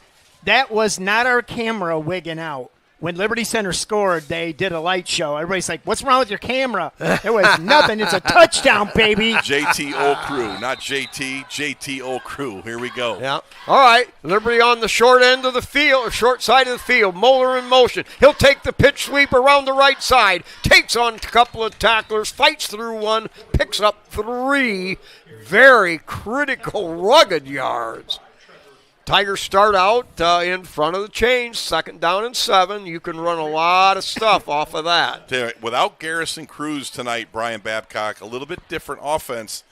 Been so far so good for Thomas Moeller, but you're seeing an empty hole there without Garrison Cruz. All right, double wing package for the Tigers, a single setback. 2 tight ends, Bartell's in motion. They're going to give it quick to Rich right up the middle. stood up there, pounds through that, and grinds for 2 more, and that's enough for the first down conversion. Good interior blocking by the Liberty Center guards and centers. That was Clayton Seal on the initial block, and Waylon Rentz, you give him a crack, and he will exploit it for big yards. When the center can get out there and manipulate a guy, what does that do for your guards and tackles? I'll tell you what, when you get to the second level, that opens up big-time runs in the 0-1, and you know, straight line running, that's where the home runs come, right in the middle of the field. Oh, yeah. All right, Tigers with wing right set, a spread. Somebody slipped. That was Miller or Crimebrink, and Crimebrink's going to be sacked back around the 45-yard line. Looks like a tough snap. Either was I'm not sure in the operation where the problem came, but we struggle with that snap. Caden Crimebrink has not seen a lot of snaps the last 3 or 4 weeks. We fumbled it, and Evergreen, to their credit, again, sending blitzers, Brian. They're going to sell out against Liberty's run, and sometimes they're going to run into a sack. Well, and everybody's aiming for Liberty. Now we're the hunted. We were the hunters, but trust me, now we're the hunted. We're getting everybody's best game from here on out. All right. Collie over here is a quick wideout. They're going to run some power football off that left side. Rentz spins off one, goes over the top of another, and barrel rolls his way down inside the 30-yard line. A gain of 17 yards, and the Tigers move the sticks again after that sack. Waylon Rentz looks like Earl Campbell. Now, that's a dated reference, but he just ran through some Evergreen Vikings right there, Brian Babcock. Yeah, that was a desire run right there by Waylon. Put the pads down, little spin move, and then he finished the run from there, almost got the first down. All right, he came up just short of the first down. It's 3rd and 1 in 4-down territory on the Evergreen 29. Twin setbacks with a tight end right. Give to the first back through. That's Moeller. Moeller pounds off one, straight arms his way forward, digs and dances and pounces his feet, dives, sticks it up, and pounds his way down to about the 10-yard line. That's actually the 12. Spike, Evergreen runs a 4-man down lineman front, meaning there is nobody over the center. So Liberty really taking advantage of what they call the A-gap, those 2 holes each side of the center. Clayton Seal and the guards doing wonderful in that 0 gap. All right, Crimebrink now with a heavy side to the right. Now gives it on a quick hitter. That's Moeller, pounds inside. He's started from the 12, and he bangs his way down to about the 2. Brian, it looks like Liberty's getting to that quick dive game to get those defensive linemen who have done a really good job of holding their blocks. Liberty now underneath that a little bit with the dive game. Yeah, the last 2 plays are really successful. You're right. And I think some of the quickness of Liberty Center's offensive line, getting a one block, and that dive is such a quick hitter. Thomas is there in, a second and a half, and they're by that defensive lineman. 62, Cifuentes, the diesel in there for the last several plays, gets a break. Tigers out of the I formation. Give to the third back through, and it's Moeller. Bangs, pounds, and he's into the end zone. It's a Liberty Center Tiger touchdown! Boy, Liberty. Power football, Kip Kern football. There it goes. I was going to say, where's the Kip Kern Yeah. power football? Norm Decker inside the tackles. Liberty's offensive line getting on top of Evergreen's D-line, Brian, and those running backs hitting those holes. Good cuts, good vision. Liberty's running game now starting to tune back up. And once again, that was not our camera. Good snap, good hold, good kick up, and it is good. Ian Rosebrook pounds another one through, and I believe that makes it 39 out of 40. Bingo, baby. It don't get no better than that. Well, Liberty Center, perfect night for football. Great crowd tonight, senior night, and Liberty Center, outside of a couple of mistakes early now, starting to run a very clean offense, inside run, quick hitters. Waylon Rentz, offensive line now, the things we like to talk about is starting to really show up here in the second quarter, and Liberty now has a lead they can build on. Let's see what this defense can do to get this ball back for one more possession, Spike. Coach Eric Weimer jacking this crew up. He laid the wood to him verbally just now. He demands perfection, and that's what this kickoff team has they given score a touchdown, all year. and Eric Weimer's coaching you up. Yeah. Hey, I do want to make a quick mention. We had a kind of a schedule change. Monday's freshman football game is now against Columbus Grove, Oh, not wow. Cary. Oh, So what time Monday? 5:30 Monday. All right, boy, that'll be good. Columbus Grove, a terrific program down there about 40 miles south. The Bulldogs. Yep. All right, here we go. Walker, line drive, deep one, all the way back to the 2. He tries to He was in return the end left. zone. Yeah, he was in the end zone. You're right. And Liberty Center's coverage team this time nails him inside the 20. Sometimes you outkick your coverage, and Max Walker is such a weapon that he kicks the ball to the end zone. And I thought maybe once he got in the end zone, they would shut that play down, but I don't know I'm if not that sure how the ruling is. He was definitely in the end zone. I'm not sure. The head crew was right down there, saw it, and he didn't blow the whistle. He must have missed it. Mark Bly caught it right away, but hey, I'll take I it. think you can return Well, it. I yeah, do. it actually worked in Liberty's favor, as they didn't make it. They'd have had it at the 20 if he'd called it touchback. Walker actually is averaging 65 yards on a kickoff. That's 5 yards deep. All right, give off the left side, trying to scramble around, grab there, slowed down, and then a host of Tiger tacklers come to the rescue, knock him down, and that's going to be a yard loss. Yeah. Wow. Tackles for loss. Waylon Rentz was the first on the scene. I want to make one correction. My wife said TJ. It's a JT. Whole crew. JT. I reversed it. Little dyslexia there, but excellent job by Liberty defense to get that You're first gonna have negative to play. Join DAM, Men Against Dyslexia. I got some work to do on JT Old Crew. All right, second down and 11 from their own 18. They show motion this way. They try to run power. Spits through there. Has running room. Now makes a great cut on Miller. Grabbed by Colley and finally thrown down at the 50-yard line. It'll be a gain of 32 yards for Evergreen, and they're at midfield. Holy moly. Max Mossing did this all night in their win against Archbold. Gets in the hole, cuts away from the second level, and the defensive backs, quite frankly, I don't think Coach Moore will be very happy with their tackling or their angles right there, Brian. Just not in their run fits. Big run by Evergreen. Yeah, he was shot out of a can on that one. He showed some real explosiveness once he got past that first level. Yep, made a great second move, and boom. All right, wide out to the side from the far hash. Now a little motion. They're going to give it again and pounds it up across the 50-yard line, gain of a couple. Liberty come out of there with the ball. Oh, my. But, no, they're going to call him down. You know, this is good for Liberty. To see a runner like this, to see a variation of, it's a new offense. Liberty needs challenge. They want to be challenged, and Evergreen is giving it to them. Well, the scouting report was pretty clear on Max Mossing. He is quick to the hole and a great cutter. Always likes to cut against the grain, and so far so good for Evergreen. They've had some plays tonight, Spike. They're driving the football. Oh, yeah. All right, second down and 8 at midfield. A wide spread out formation. They're going to run a sweep to the left and slow down, hit in the backfield. We've got a late flag. Yeah, I think there's gonna be no a gain on the holding. play. Hopefully there's a holding. This line judge on this away from the play threw a flag, so Yeah. anxious to see. They're going to get, I think, 56 on Good, Evergreen. we'll take it. Back them up. Second 13, we'll take that flag. 3 minutes and 47 seconds to go here, Spike. It'd be great to see Liberty Center get a stop and get the ball back to get another score before half. Well, and, you know, the defense, I just love this. They're seeing everything. The more they see, the better it is. I will pound that point into extinction, if you will. But I enjoy the challenge. I love this. Liberty needs pushed, and they're getting it. They got it last week. They're getting it again, but playing pretty well overall.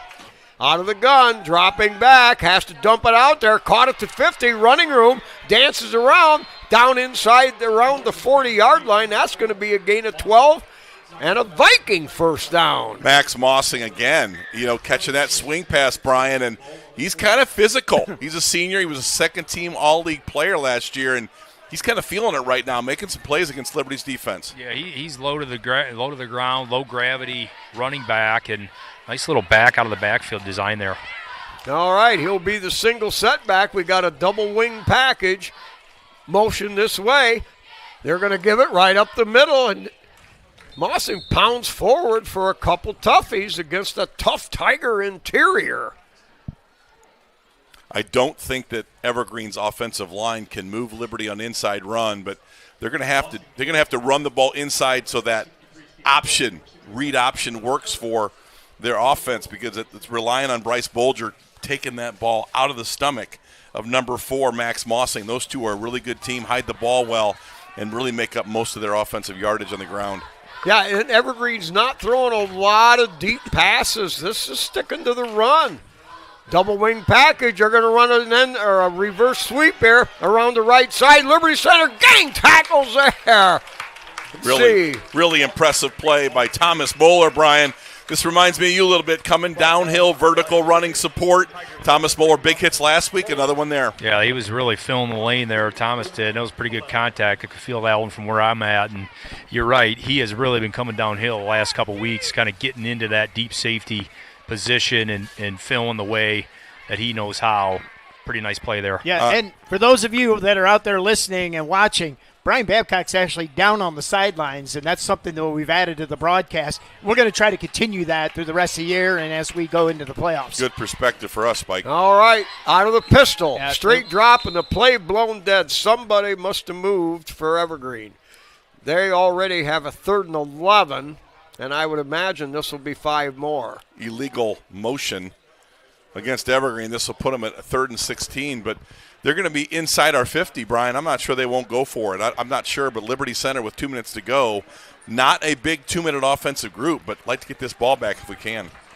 Yeah, Stephen Brogan had that one dialed up from the outside. I'd expect a little bit more outside pressure, a couple blitzing linebackers to give Bolger a tough look here. All right, Tigers show 3 defensive linemen, 3 backers, and then the 5-man umbrella. Watch the screen draw against 3rd and Liberty's 16. pressure. Out of the pistol, straight drop. Has time, throws a slant over the middle. Wow. Caught down there at the 25-yard line. It's going to be a 1st and 10, a gain of about 25 yards for Evergreen. Bryce Bolger puts it right on the money on that in route to Will Roots. Man, oh man, that's a huge play for Evergreen and puts them right in field goal range. I did not expect that. You know, their offensive line held up, gave Bryce a little time, and he connected on a big play. I think Evergreen, I don't want to call it taking the air out of the ball, but they want to try to, speed the clock up. They want to slow stay the in the game game down, speed the clock up. All right, out of the pistol again. They're going to keep it, and nothing there. Somebody nosedived, submarined in there, and took him out. It was 50. Yeah, it was Max Walker. Okay. Liberty and Matt Bryan, defensive coordinator, sending a lot of run blitzes against that motion, Brian, and it's gotten us some tackles for loss, but has not deterred Evergreen from a good drive here. All right, 1:08 to go, clock running. 2nd down and 12 from the 26 of Liberty. Again, out of the pistol, Mossing in back. Straight drop pressure from Walker. Now caught from the other side, and it's Sonnenberg, I think. Zider? Well, Liberty had pressure from all sides there, Brian Babcock, but, you can't let Bryce Bolger sit back there and go to his 2nd and 3rd reads. No, Max Walker made him step up in the pocket there. Xander Zider from his inside put a nice hit on. They're going to run this clock down. We'll see if we get a timeout here from Evergreen to try to extend this thing. Well, they want a field goal. They want to get in field goal range just as within his range. 3rd down and about 18 to go from the 32. Has time, dumps it underneath, and that ball actually bounced before it got to the receiver. 4th down, Evergreen. Yeah, lost probably 30 seconds right there by calling timeout. Kind of surprised, but maybe they were. Well, I think they didn't want to give Liberty Center another look on offense. Oh, wow. They're going to try this here. Well, they can kick it a little bit. I'll tell you what, I'm impressed with Bryce Bolger. He does a lot of different things for this team. He's a holder on this, and Alex Mossing will try to kick this thing. It appears to be a 48-yard attempt. He can kick it, too.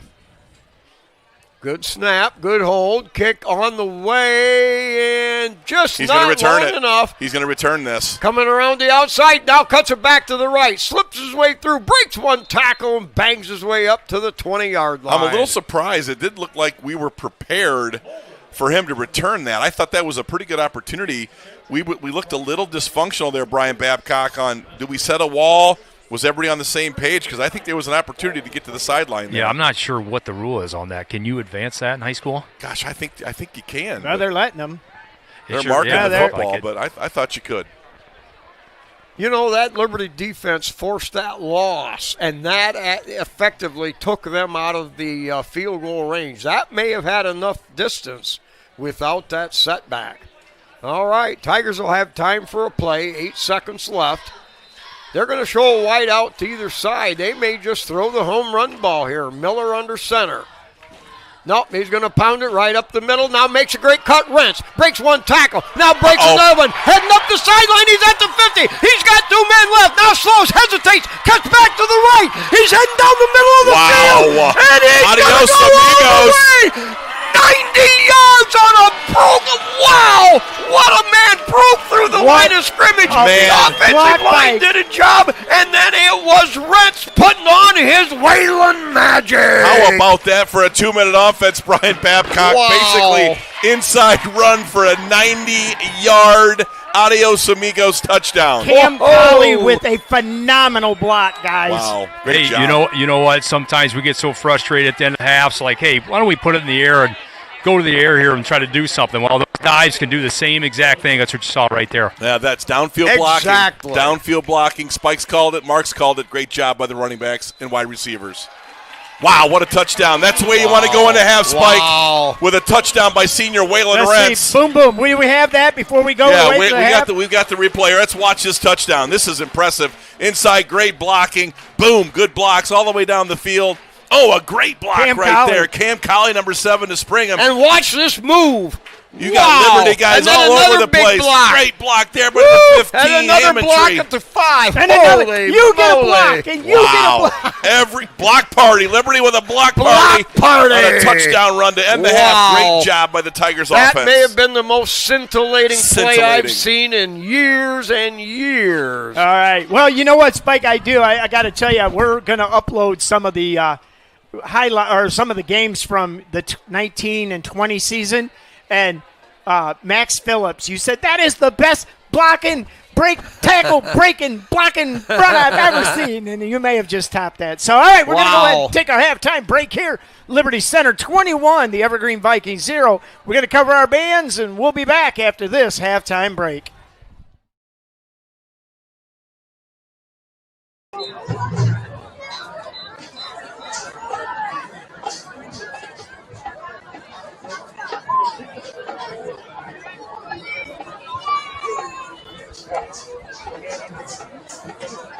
Ladies and gentlemen, for your halftime entertainment, we proudly present the Evergreen Marching Band.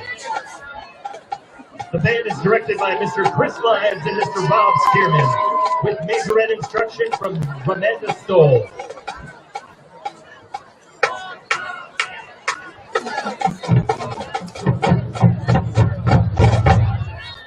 It's time to ignite the night. Prepare to feel the heat as we take you on a musical journey, opening with a 2014 hit from Pitbull, Fireball.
So, fire! We now feature our majorette troupe as the Viking Band continues our fiery performance with music from the searing hot guitarist Jimi Hendrix. Things are really heating up. Prepare for us to set the evening air ablaze with fire!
The Viking Band thanks you all for your support tonight as we march our show directly into a disco inferno.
Viking marching band.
My grandson would come around. I sent him.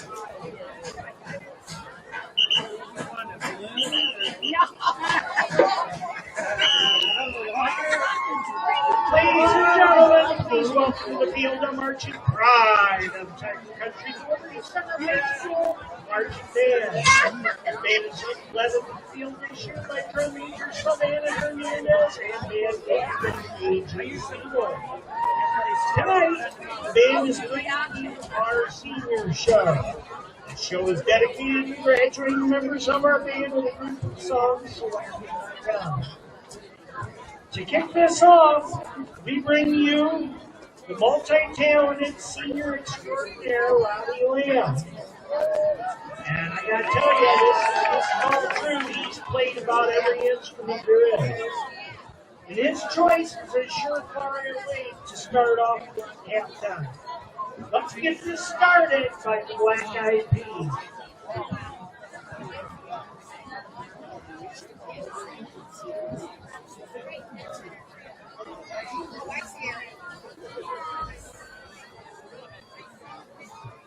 Oh, drum major Savannah Hernandez. Is your band ready?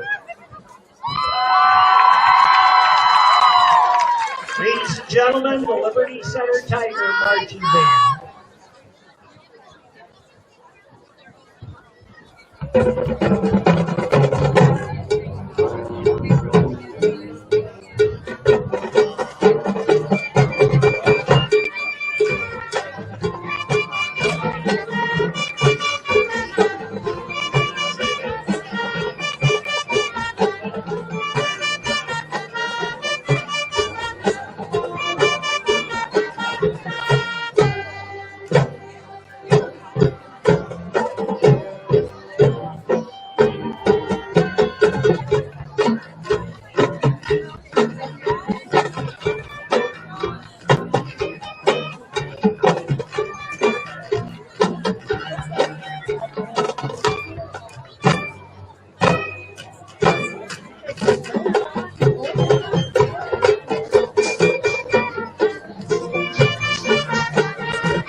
Chosen by this year's senior band captain, A.J. Seedorf. This is definitely fitting for the feeling, and it is tough to leave high school when you just got on top. This is I Don't Want to Stop.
before we begin this last one, I want to take a moment to have our 4 seniors step out one more time. Kira, Robbie, AJ, and Savannah. You have added so much to the success of our band program. I am so thankful for the hours of music and fun that you bring to the band. We look forward to finishing this year with you all and can't wait to see where life takes you next. Let's hear it for the great leadership of our senior band members.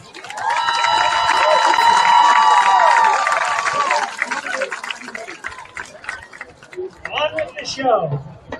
This last song could be the perfect choice for our 60s-loving senior drum major, Savannah Hernandez. Brought to us by the Fab Four, the Beatles. There will be an answer, let it be.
The Marching Tigers in a new direction with this one another.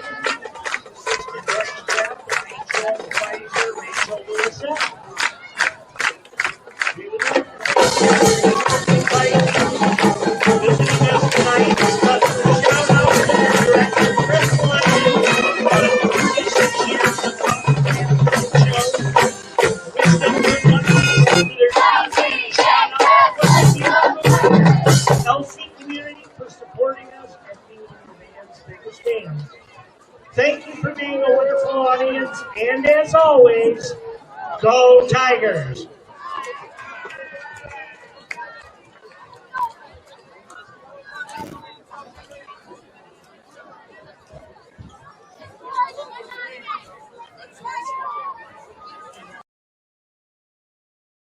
Right, we're back at halftime here, 21-0, the Tigers. And Scott, you know, Liberty's ground game got a life of its own there after about that first series or so. What does stats look like? Waylon Rentz really finished the half like the star he is. Liberty Center, first downs, 11. Evergreen, 5. Evergreen had a really good first half on offense, and that was 5 first downs. Total yards, Liberty Center, 256 to Evergreen's 71. Liberty Center, 20 rushes for 243 yards. That's a 12.1 yard per carry average. Evergreen, 16 attempts for 36 yards. That's 2.2 on the ground, so Liberty containing the running game pretty well. The backbreaker, though, were the 2 turnovers on Liberty's first 2 drives, a fumble and an interception, and gave Evergreen life. In passing, Liberty is only 2 for 4 for 13 yards. Evergreen, Max Mossing, ran the ball for 8 attempts for 33 yards. And Brian Bollinger, 5 for 9 for 35 through the air. Liberty Center getting some really nice defensive efforts tonight. Xander Zeiter, 7 tackles and a sack. Yeah. Kyler Kern, 5 tackles. Liberty had 4 sacks in the first half. Waylon Rentz with 6 tackles. Waylon's got 9 rushes for 180 yards and the big touchdown to close out the half to give us a lead, Spike. Well, you look at the offense all year long. We are not getting offensive carries because the game's over at halftime. Waylon Rentz, a brutal carry the load, a fullback type of runner, is averaging only 10 carries a game for 7 games. Moeller averaging 8, and Garrison Cruz, who's out tonight, averaging 5. Now, that's an offense that really hasn't had time, the rushing hasn't had time to really gel. Now tonight you see the fruits of it on some great runs, and then, of course, that 90-yard, which may have been from top to bottom in execution of the linemen at the line of scrimmage, 5 yards downfield on the extended blocking, and then all the downfield blocking and Rentz's great maneuvers. That may have been one of the top 10 runs of all time at Liberty Center from a full execution. I'll tell you what, we have that on replay. Let's take one more look at that rush as the lights are going, the light show's going on here. But look at this, the final play of the half here. You talk about blocking and just leaving people on the ground. Great cuts, running through tacklers. Collie with a great block.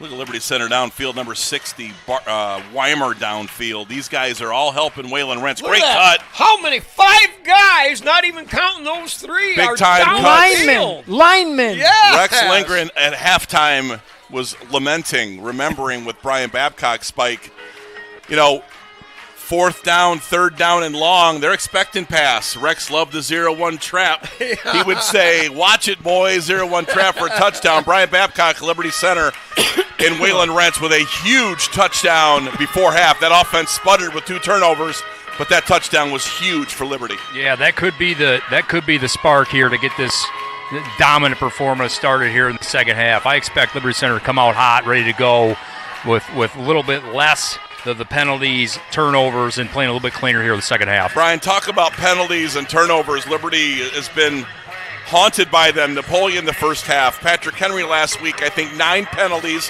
for 87 yards. It's been a bugaboo for Liberty this year, and it's a little bit of a surprise.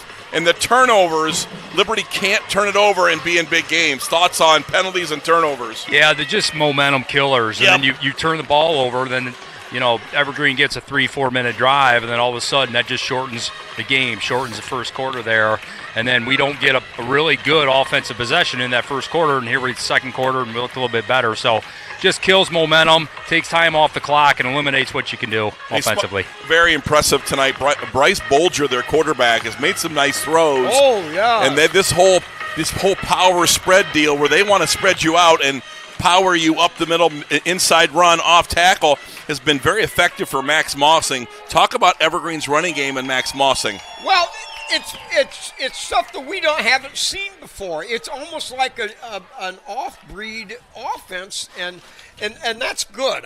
Any challenge that we can get is great for us. Evergreen has brought a game plan to the table. Hats off to their coaching staff because they've found something that they can bring and challenge us, and only because of the breakaway run at the end do we appear to be dominating, and we are. Our defense is just phenomenal. Yep. It's great to see, Mark. I love to see number 33, Xander Zeiter, in top form, 7 tackles and a sack. He has made a huge impact in this game for the Liberty Center defensive front. Well, and we've had some injuries this year, but our depth has given those guys a chance to heal. Xander Zeiter is one of them. Spangler is another one. Hey, let's do it. I want to do a couple score updates. Archbold 27 or 24, Wauseon Indians 20. Great rivalry game going on over there. The Golden Bears from Bryan 15, the Swanton Bulldogs 0. Patriots now just dominating 28-3 over the Delta Panthers. And those are the NWOAL scores. Also, I've got Clay 14, Napoleon 7 at halftime. Well, go ahead, Spike. Liberty gets the kick in the second half. This is going to be a big drive. Good start for Liberty. Yeah, as Jiggs said it so well, he expects Liberty to really get off to a hot third quarter here, and I agree. They've got everything going. All right, taken there at the 8-yard line, bobbled, picked up right away, returned straight up the middle, has a seam, now kicks it to the outside, and a heck of a tackle right there in the open field on the 35. That man went the distance. JTO crew in the open field is hard to get to the ground. Great moves, runs low to the ground, but he's got to secure that football. That's the second ball that he's bobbled. And fortunately, Liberty Center gets the ball. T-Lay on a mission on those special teams just gave a big old howdy do to somebody invited him to church. He is a human RPG, number 51. He is a missile. All right, Garber spread out wide to the far side. Liberty comes out in a spread offense to start it. Miller out of the gun, wing right set. They're going to go power football off the right side. Takes on a tackler and bangs forward for about 3.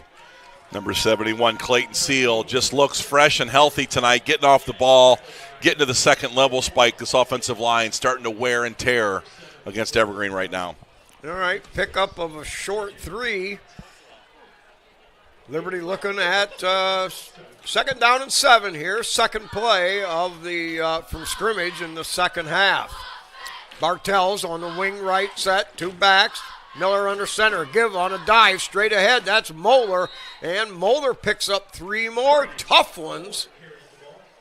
Evergreen's been playing stout. I mean, we have got one of the best offensive lines in the state. We have the best defensive line in one of the very best in the state.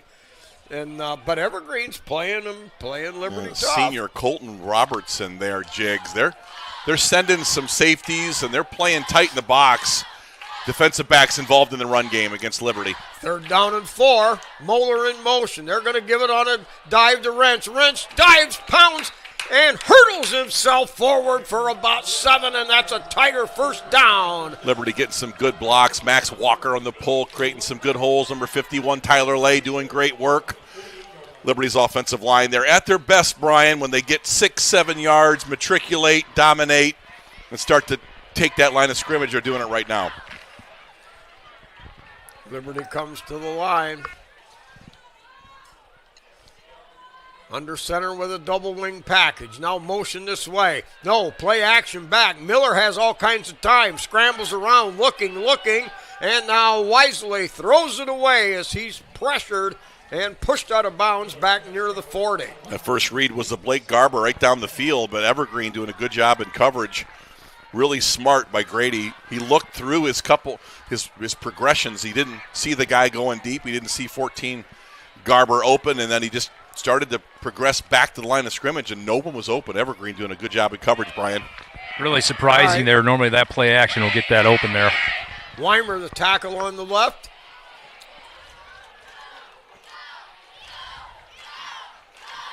They're going to run power sweep with Wrench around that left side. Wrench breaks one tackle, breaks another, straight arm on another, around the left end, spins off one, breaks another tackle, finally ganged down after a pickup of about 18 yards, and the Tigers now into Evergreen territory on the 32. If you're an opposing team breaking down film against Liberty Center, Waylon Rentz is just an absolute monster. He does not go down with arm tackles. He's got a great stiff arm, and he has an explosive first step. He is a difficult man to bring to the ground. Truly a fine Liberty Center running back. Now Miller out of the gun. He'll roll right, has time. Now charged and has to dump it. A low throw, and he was hit hard. Good. Guys, get back to Waylon Rentz. I think one of the most impressive things when he's running the football is just his ability to use the stiff arm and to throw people past him. over pursuers. That's what he did that time. He couple stiff arms, took a kid, just threw him past and able to get a couple more yards, uses that thing like a sledgehammer. He is fun to watch run The football. hammer. Yeah. All right. Bartell's wing over on the left, Miller under center. They're going to give power football off the right side. Here's Moeller running past one. And straight banging his way down to the 20-yard line. It'll be a gain of 13. The Tigers move the chains again. Good job by Goose. Brady Giesge there. Liberty getting Lyman downfield. So they're doing a great job in level one and then getting that second, third level spike. That's where those explosive plays happen in the run game. And Giesecke and Weimer have really settled in at those tackle spots. They are really doing a terrific job. And then when you got Thiele and Walker as your guards, look out. Give off that left side to Moeller. Moeller pounds off one, stays on his feet, bangs down for about 8 more down inside the 15-yard line. Great lead block by Waylon Rentz. I'm really a big fan of how Thomas Moeller's running the football tonight, Brian. He's seeing the holes, making the cuts. Every cut he makes, he's finding 4 or 5 yards up in there. Liberty's doing a good job of staying on their blocks, and Thomas Moeller doing a great job finding the holes. Yeah, good point there. That last run, he really followed his blockers well, had good patience, and just followed them really the entire run. That last time, he really used that vision, cut back, and that's what we've come accustomed to with Thomas is his vision within the tackles and his ability to find creases, find holes. Did a good job there. Yeah, well, we got an injury timeout. We're going to break away from that. We'll switch cameras here, Cole. We don't want to be on the injured players. And but let's talk a little bit about our schedule. Freshman football on Monday. The Columbus Grove Bulldogs come to town 5:30. Then Thursday, we've got 8th grade football. And Friday, guys, we are on the road again. We're going to Delta to take on the Delta Panthers. And then here Saturday morning at 10 a.m., Delta will be here for JV action, so don't miss that. And, guys, we're coming down to our final 2 weeks of the regular season. Wow, does time fly when you're having fun, don't it? Woo! When you see senior night, Spike, you know the last bits and spats of the season are upon you, and the playoff picture starting to formulate a little bit. Liberty, I think, number 2 in Division 5 in terms of the AP rankings, but the computer polls are starting to tighten up a little bit. Liberty, I think, going into the PH game was around 4 or 5, but I think we'll get them ourselves a 1 or 2 seed here in that opening round, my guess would be. Yeah, secondary points as PH now is starts to pile up. Handling Delta fairly well. We'll get some reports on some of those scores. I'm really interested in the Wauseon Archbold game. That's going to be a good one. That's that's just a good old backyard fist fight. It really is. It's just like PH with LC. Yep. Yep, there's no love lost between those two towns when it comes to football. Well, we lost the legendary Larry Fruth. Yeah. A few months ago. He played in plenty of those games against John Downey, didn't he? Oh yeah. I just got done mentioning Weimer and the Goose, and now Hunter Spangler back out onto the field as a tackle. That Liberty's got depth. I think they're running him at guard. Spangler may be playing guard here, right guard. Out of the I formation. Pounds it right up the middle. Rentz still going on his feet. Twists those hips. Pounds those legs. Drives his way. Wow. And he's into the end zone. It's a Liberty Center Tiger touchdown. Boom, boom. I want to get a look at that pre-snap boom, boom. If you can call that up. I think number 75, Hunter Spangler, straps it in at guard there and just drove the pile. Boom, boom. You got that? He's getting it. Let's watch number 75. I think he's right there. He's at guard. Look at that push that offensive line had. Holy cow. Right there. Gee, 75, 71, 15.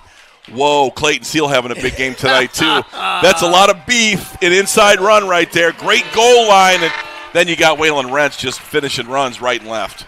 Wow. And you've got the perfection as close as it'll ever be. Now 41 out of 42. Ian Rosebrook with Fitzen Wright as the snapper and Crime Brink the holder. 41 out of 42. Brian Babcock, can you hear me? Yes.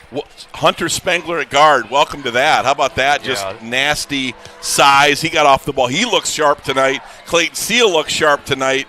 You're getting great play from our tackles, Giesge and Weimer and Max Walker. This offensive line looks good tonight. Yeah, they do. That was a big initial push and great cutback then by Waylon, and then he did the rest, kind of carried a couple tacklers to the end zone.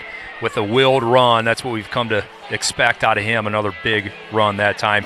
Another guy, Xander Zeider, you mentioned him on defense. He's having a really nice night, and it's good to see this team finally get back together, full health. Healthy. That is really important here down the stretch. I really like seeing this offensive line. I love seeing Nick Miller and Todd Spangler and Brad Howe working the guards a little bit. Hunter Spangler at guard. That is a big man in there. No, he plays basketball, so he's agile, versatile, and mobile. You know what he is?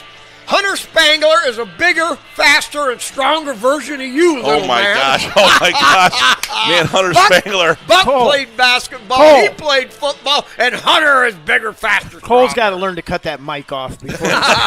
Now a kid hits it to 5 and bounces into the end zone. It'll come out to the 20-yard line. I feel a little called out there, Spike Whitman. Hunter Spangler. Woo, and I loved every minute of it. Hunter Spangler, just fantastic. And I saw him at guard. My eyes lit up like, man, that's some beef in there with Clayton Seal and the Goose, Ski. Great push, Liberty Center, 28-0. Exactly the kind of drive we needed, Brian. You called it. We need to got that touchdown before half, but that was really important. No turnovers, no penalties, real clean touchdown, Tigers. Yeah, you'll start to see some domination here, I think, from the Tigers here in the second half. Zeider on the nose, Kern on one side, and Hunter Spangler, the defensive end, on the other. Here's a snap, straight up the middle. Looking for running room, kicks and jaunts. He'll get up to about the 22, and against that stout Liberty Center defensive line and the linebackers, that's a good run. Max Mossing again, Kyler just Kern. a lot of inside run, good feet, reading the holes. Kyler Kern on the stop. He's had a good game tonight as well. He had 5 tackles at half. That interior is playing really well right now. Good tackles from our down 3. Boy, what an enormous, gargantuan defense. I mean, this stuff is what they write state annals about. All right, now rolling right, back, fires upfield, caught, perfect pass, right on the money, and the Tigers were there, but boy, passing like that is hard to stop. Bryce Bolger, when you give him time, they were in some kind of max protect, Brian. He's delivered the football down the field when he's had time. Yeah, he's got a live arm. It's just getting him, the 3 to 4 seconds to be able to throw it, and he got it that time. He delivered. Okay, Evergreen with a wide out over here. Otherwise, pretty spread. They're going to hand it off again. And Mossing around the right side. Running room. They're going to get a He'll hold. pick up about 12. Liberty guy on the edge got pulled down. Wow. But Boy, you can they see ran that with authority, but maybe because of the hole. You can see it, Spike, though. Mossing really quick. You give Max Mossing a crack, and he really takes advantage. And Brian, he's got good feet, good vision. He looks like he could play fullback for Liberty Center. Guy cuts back a lot, really reads his hole well. Yeah, he is. He's a similar cut from what you've seen from Liberty Center running back, just kind of smaller in stature, between the tackles, hard runner, can take contact. He's a pretty nice looking player. Sorry, we have no more room in the stables for all the horses we have. Yeah. All right, spread formation out of the pistol. Drop, 2-step drop, looks, throws the home run ball, got a man out there. But good double coverage coming from the deep safety Moeller and Cam Colley, number 7. Attended for number 15, Will Roots, a junior. He was cutting on a skinny post in the middle of the field, and again, this Evergreen offensive line has given Bryce Bolger some time, and he's delivered some really nice balls down the field. That was close to being a big play for Evergreen. Yeah, as I've said several times, Liberty played pass defense all week long. All right, out of the gun, throws it up underneath. A lot of pressure. Brogan in there. Wait, wow. Isn't Brogan hurt? Yeah, Brogan's Brogan's hurt. Yes, he wasn't going to play. Are you making fun of my pregame report, Spike Whitman? No, I bragged to the coffee club in the morning. Not bragged, but I said, I know he ain't playing. No, he's out. He was in street clothes last night doing push-ups. And you know what it is? It's called senior night. Yeah. That's right. Stephen Broken's playing senior night. He's having a heck of a football game. And he's played the whole game on defense. Yes. You observed early, going to hold him out of guard and let him play defense, and that's been an effective decision. He's been outstanding all night long. And from that's the linebacker really spot. attributed to the depth that Liberty Center has. Oh, yeah. You know, I think, was this a penalty against Liberty Center? They're marking something off. they I don't know what they're calling here, but they waved it off. did they? Offsetting penalties, I think. I see. All right, here we go. All right, well, we're looking at a third and we'll call it 18 yards to go way back inside the 30-yard line. Screen draw time. Evergreen runs a good screen game. Liberty pressure. Oh, has Waylon to Rentz scramble just got out of there. tackled. Wow. That time Liberty Center ran another blitz, and that forced Evergreen to have to dump the ball away to save the sack, and it'll bring up fourth down. Good job by Will Fitzenreiter. Liberty Center, Matt Bryan, again, schemed up the third and long, and Liberty had answers all across the field. Bryan, there was no one open that time with some pressure. No, there wasn't. Great job, like you said, from Will to kind of jump that back out of the backfield. That was his guy, and he's all over it. Hey, we might be just about ready to see one of them scintillating, whirling dervish returns. Here's the punt. That's going to come down to Collier. Nope, on one bounce, he's going to have to let it go. It dies where it hits. And Liberty Center will take over about the 37-yard line. Well, this is where Liberty Center has an opportunity to kind of put the foot on the neck here and put Evergreen away. They've been game all night long, had a really good first half. And, you know, if Liberty doesn't score that touchdown on that long run by Waylon Rentz, that's a 14-0 game. And getting that out of Evergreen, I tell you what, they got to be really happy with the way they're playing. Barry Box got to be very pleased with his effort. Tigers with a very tight formation here. Now we're going to have Timeout, Evergreen. Timeout, Evergreen. 7:44 here in the third quarter. Liberty up 4 scores. Hey, and like I said, join us Monday as we've got Columbus Grove. I'm excited about that game, Spike. I really am. Yeah, Columbus Grove. yeah. Kind of one of those Division 7 powerhouses, kind of like Liberty's looked at in Division 5. You know, one of the best games I never was at was the playoff game between Liberty and Columbus Grove. I was out of town and didn't go to that game, and Liberty is the only team in the last 3 years to beat Columbus Grove at Columbus Grove. Yeah, that's a storied program. Yep. I mean, they're corn-fed. Get old They farm drink boys. unpasteurized milk and cage-free eggs. I mean, those guys are farm boys. Cage 3 eggs. Evergreen's got some really nice play tonight out of their tackles. Number 71, Isaiah Pasco. Number 73, Joseph Okus. Really good job tonight by that front four by Evergreen. They're Their big. coaching staff has got to be They're big. really happy. They've held up tonight all night. Liberty now starting to lean on them a little All bit. right, 2 tight end set.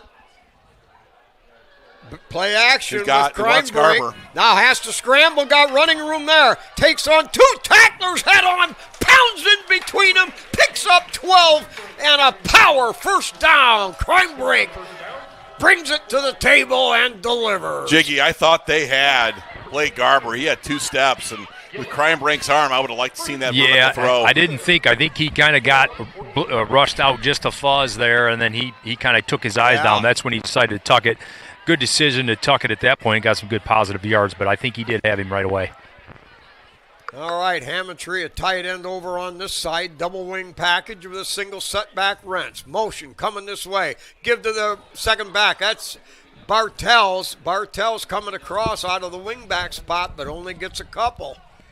Looked like something was inside in that 4.5 hole, but he got out to the 6, and there was a lot of Evergreen Vikings there for a short gain. But Liberty Center doing a good job up front, getting downfield again. We talk about it a lot, Spike, but Liberty's offensive line, you know, they handle their blocks on level 1, and, man, they're activated to get to the second level. And sometimes the third level. Tigers break the huddle. Kreinbrink under center with the double wing set. Now Moeller in motion. He'll take the handoff on a power sweep.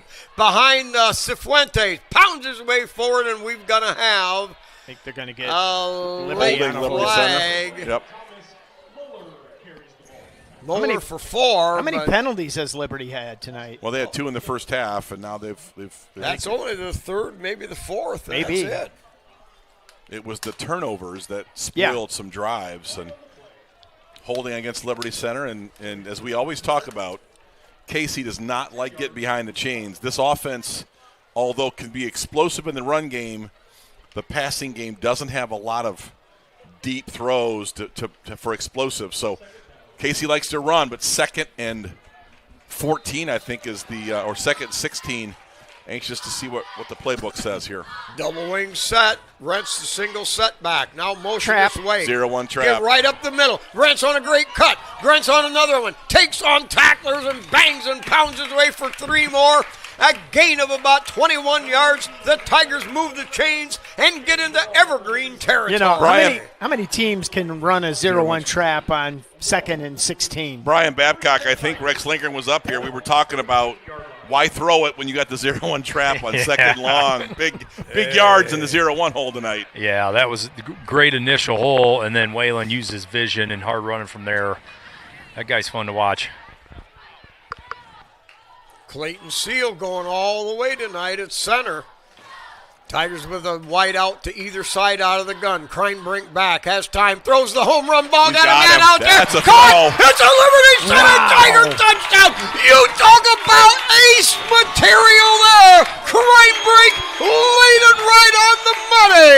Bingo, bango, bongo, touchdown. Great route by Blake Garber. He's been open on a couple of those vertical plays, but man, the story on that was the offensive line gave Cade Kreinbrink all day long. And Brian, what a delivery. Great throw, great catch. Big vertical pass for Liberty Center. Yeah, you couldn't have thrown that one any better. Put that one right in the breadbasket. Great throw there, Caden. Garber gained a stride, and that's all he needed when Kreinbrink laid it on. Good snap, good hold, kick is good again. All right, let's take a look at that one more time because that was just a thing of beauty. Well, watch this offensive line. Plenty of time. Just looking at it. He had his all the way.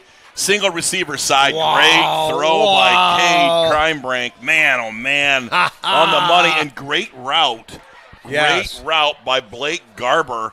Just speed. That kid has had speed. And it's great to see us, Spike, throw the ball down the field, deep strike. We've been talking about it, Brian Babcock. We finally got one.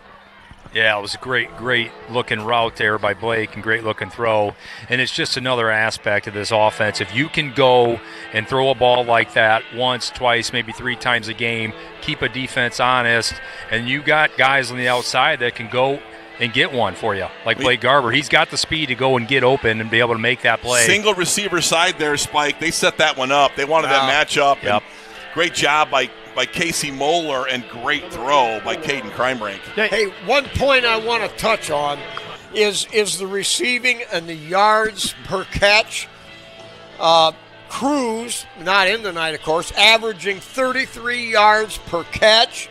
Hammondtree averaging 29, Colley 17, Moeller 14, and Garber, who caught that 60-yard bomb, averaging 15 yards a catch. Now that can be a very prime weapon because we're not dinking and dunking for 5 and 8.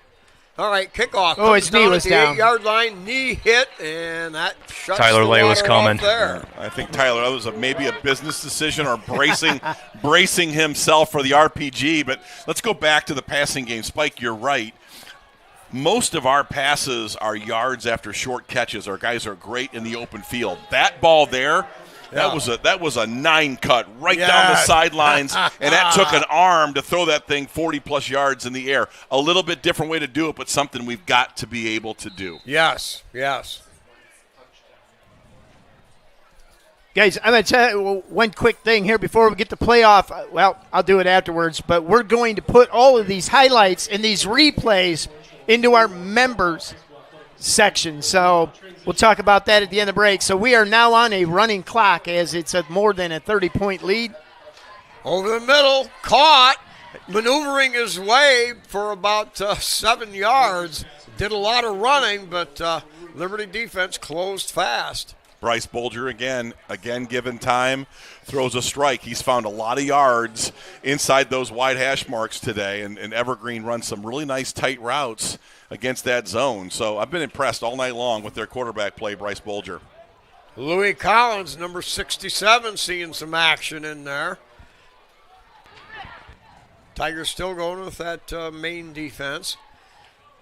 Give to Mossing straight ahead. He'll break through one and he'll pound forward. That might be enough to move the chains. Evergreen picks up a first down on the ground. Evergreen was able to string together some first downs in that first half, Spike. I mean, they were driving a couple times off those turnovers, and they've shown the ability to get some yards an inside run against Liberty's tough and vaunted defensive line. So give Evergreen some credit. They're staying patient with their game plan. Louis Collins just ran faster getting off the field than he does in the sprints. All right, back to throw. Oh, man. In pressure, Sagarino! Wow, Stephen Brogan just unencumbered. Ooh. And Bryce Bolger just got tomahawked. Senior and not injured, Stephen Brogan. I mean, that's a lookout block there. Great job right off the edge. And I'll tell you what, Bryce didn't see him coming, and he buried Bryce in the backfield. Bolger, though, got up. Big hit. Got up. Big hit by Stephen Brogan. I guess we can call. He's got a badge, bad dude badge, doesn't he, Spike? Yeah, he's what Liberty Center's defense is all about. Yes, he is. I've said it before. He's that middle linebacker that drools intensity. Now, give their submarine there. I believe that was Brogan. I believe again. Stephen Brogan on the spot. And, man, he's reading these defenses. He's playing a little possessed right now. I mean, Waylon Retz had 7 tackles at half, but Stephen Brogan's made some impact plays, Brian. He's all over the field right now. Yeah, he is. Man, that was a blindside hit, too. That was a big-time shot. I'm kind of surprised Bolger was able to get up as quick as he was. Louis Collins at nose tackle. You got Zeider at one defensive end, Kern the other defensive end. Now rolling. Has a little bit of time, has to dump it out there. Caught at the 17-yard line, and T-Lay and Miller in on the hit. Great coverage and tackle after that short catch. Gain of only 2. Great pursuit. Great Wasion pursuit here. scores 28-24 over the Archbold Blue Streaks, or 26-24. Wow. Yeah, we've got Deldon, we've got Wasion on the horizon, so it's good to see these outside scores to see what comparative competition. Now the punt, that one blocked by T-Lay. That's rolling loose into the end zone. It's a Tiger recovery touchdown. I want to see that on the replay, Boom Boom. I think that was Tyler Lay. Man, he has played possessed the last 2 weeks, hasn't he? Wow, what a play. Isaac Orth with the recovery and touchdown. T-Lay making another impact play. Tell you what, Brian Hefflinger, if he was here tonight, would be proud of that. That's it. That was an explosion on the block. He just got through, made a great block. Let's go ahead and go to the replay because we've got an injured player, so we'll come back to the Number 51 gets off of his block. Oh, man, he just got right in there. I think he just pushed the player into it. Man, oh, man. He won that initial block, Brian. That's it. Yeah, T-Lay made the block, yeah. And Orth, the beneficiary of a T-Lay effort play and Liberty special teams. You don't see a lot of block punts out of Liberty. We like to get back and set walls, but fantastic block by Tyler. While we got an injured player in the field, let's go ahead and run our sponsors and then our disclaimer here. Tiger Sports Live would like to thank its 2024-25 title sponsors: KK Collision, Meyer Badenhop Insurance, Affinity IT Group, Swanton Welding, P's and Ello's Pizza, Ohio Asphalt Paving, Davis Farm Services, Holgate Metal Fab, and the Gerald Grain Centers. We appreciate you guys. They support us, so please support them. Broadcast is copyrighted by Tiger Sports Live for the private use of our audience. Any other use of this broadcast or any pictures, descriptions, or accounts of the game without the consent of Tiger Sports Live is prohibited.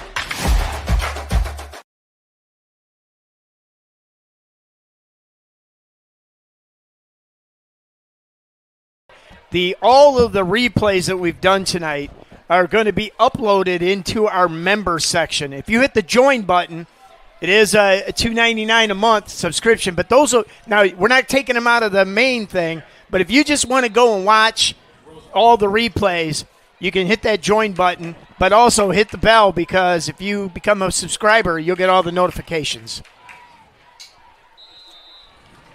Kick is up and good again.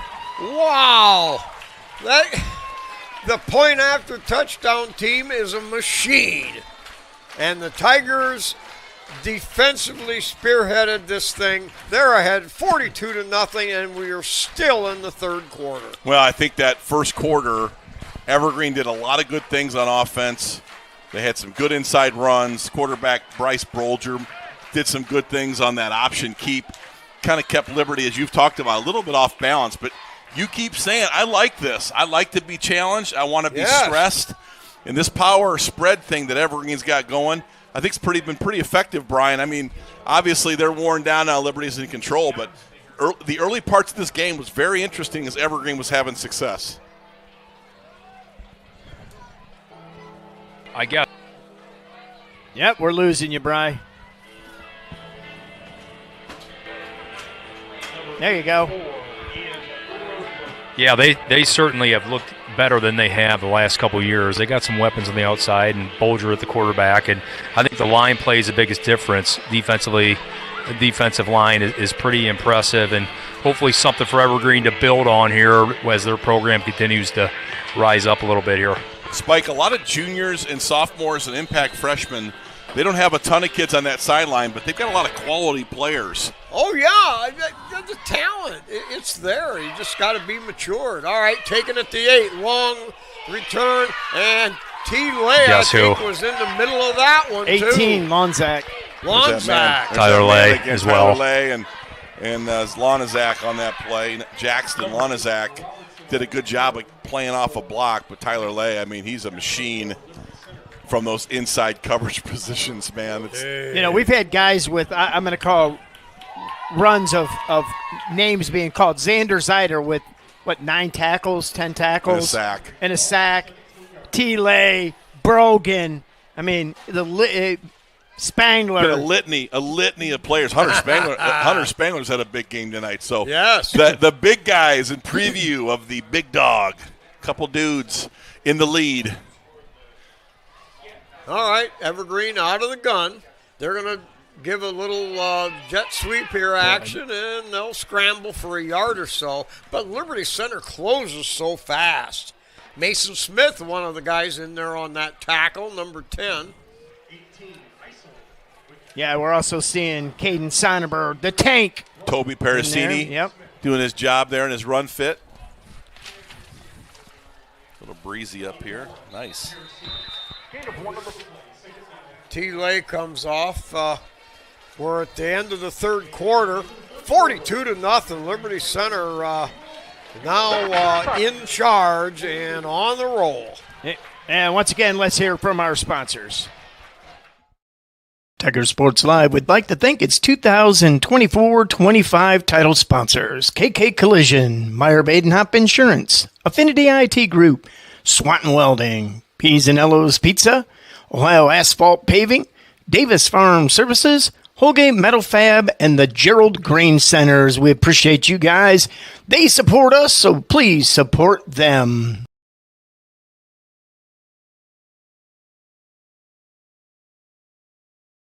Man, I tell you, I met with the designers today for the shirt, and I'm taking my time because it's special to me. And if you're in a hurry, this is my indulgence. Kent was one of my favorites. He was one of the reasons I do this with all the time and the money and sweat and tears. But it's Kent Dog Tough shirt, and I cannot wait. We're looking at next week of having it done. We'll premiere it on our Facebook, and we'll hand them out to the men that's deserved them. All right, so Evergreen with the ball at the 20. They try to pound it straight ahead. Liberty nothing doing with that, and like a fumble no there from gain the quarterback. On the play. Yeah, it looks like a mishandle there. I didn't see the replay, but hard to get into a play. Evergreen, my guess here is, Brian, going to be pretty conservative, want to get out of here healthy. They're not that deep, and they're trying to build something. Got a lot of young players here. Yep. Liberty's going to probably start subbing pretty generously with this running clock. Brian's getting the hang of that mute button down there. I can hear it back and forth. Should I not do that? Yeah. We'll invite you back next week. All right, out of the gun, or out of the pistol. Fires over the middle, a bullet pass just off target. He wasn't really wide open either. And threaded the needle, but a little. Yeah, you're starting to see some number 2s in there, which are 1.5s or 1.2s now. Or starters for other programs. Starters on most other teams. You know, tonight Bryce Bolger has found some yards, Spike, in the middle of the field, the tight ends and slot receivers and running backs. And, you know, they had a game plan that was very effective, and they're sticking with it. They're running the football inside, little play action passing, and finding some yards in the pass game over the middle of the field, doing a really good job. If I'm Evergreen, I'm going to find T-Lay. All right, back in punt formation. If you don't find him, he's going to find you. That's going to go right over the head. Picked up there at the 38-yard line. Crew. Yeah, Crew didn't have much of a chance. That was a line drive kick that hit and bounced over both their heads. Quentin Eisel on the play. Good job, Evergreen special teams, keeping Liberty inside the 50. Mark, you said they're looking for Tyler Lay. Well, I don't know if you're looking, but he's looking for you. That's right. If you don't look for him, he'll find you. He's the guy doing the looking. That's right. He's got his scope out. He'd be hunting. All right, Max Perry now at quarterback under center. Give, second back, cuts up through the middle, now fumbles it, and ball comes forward, and it'll be picked up there around the 50.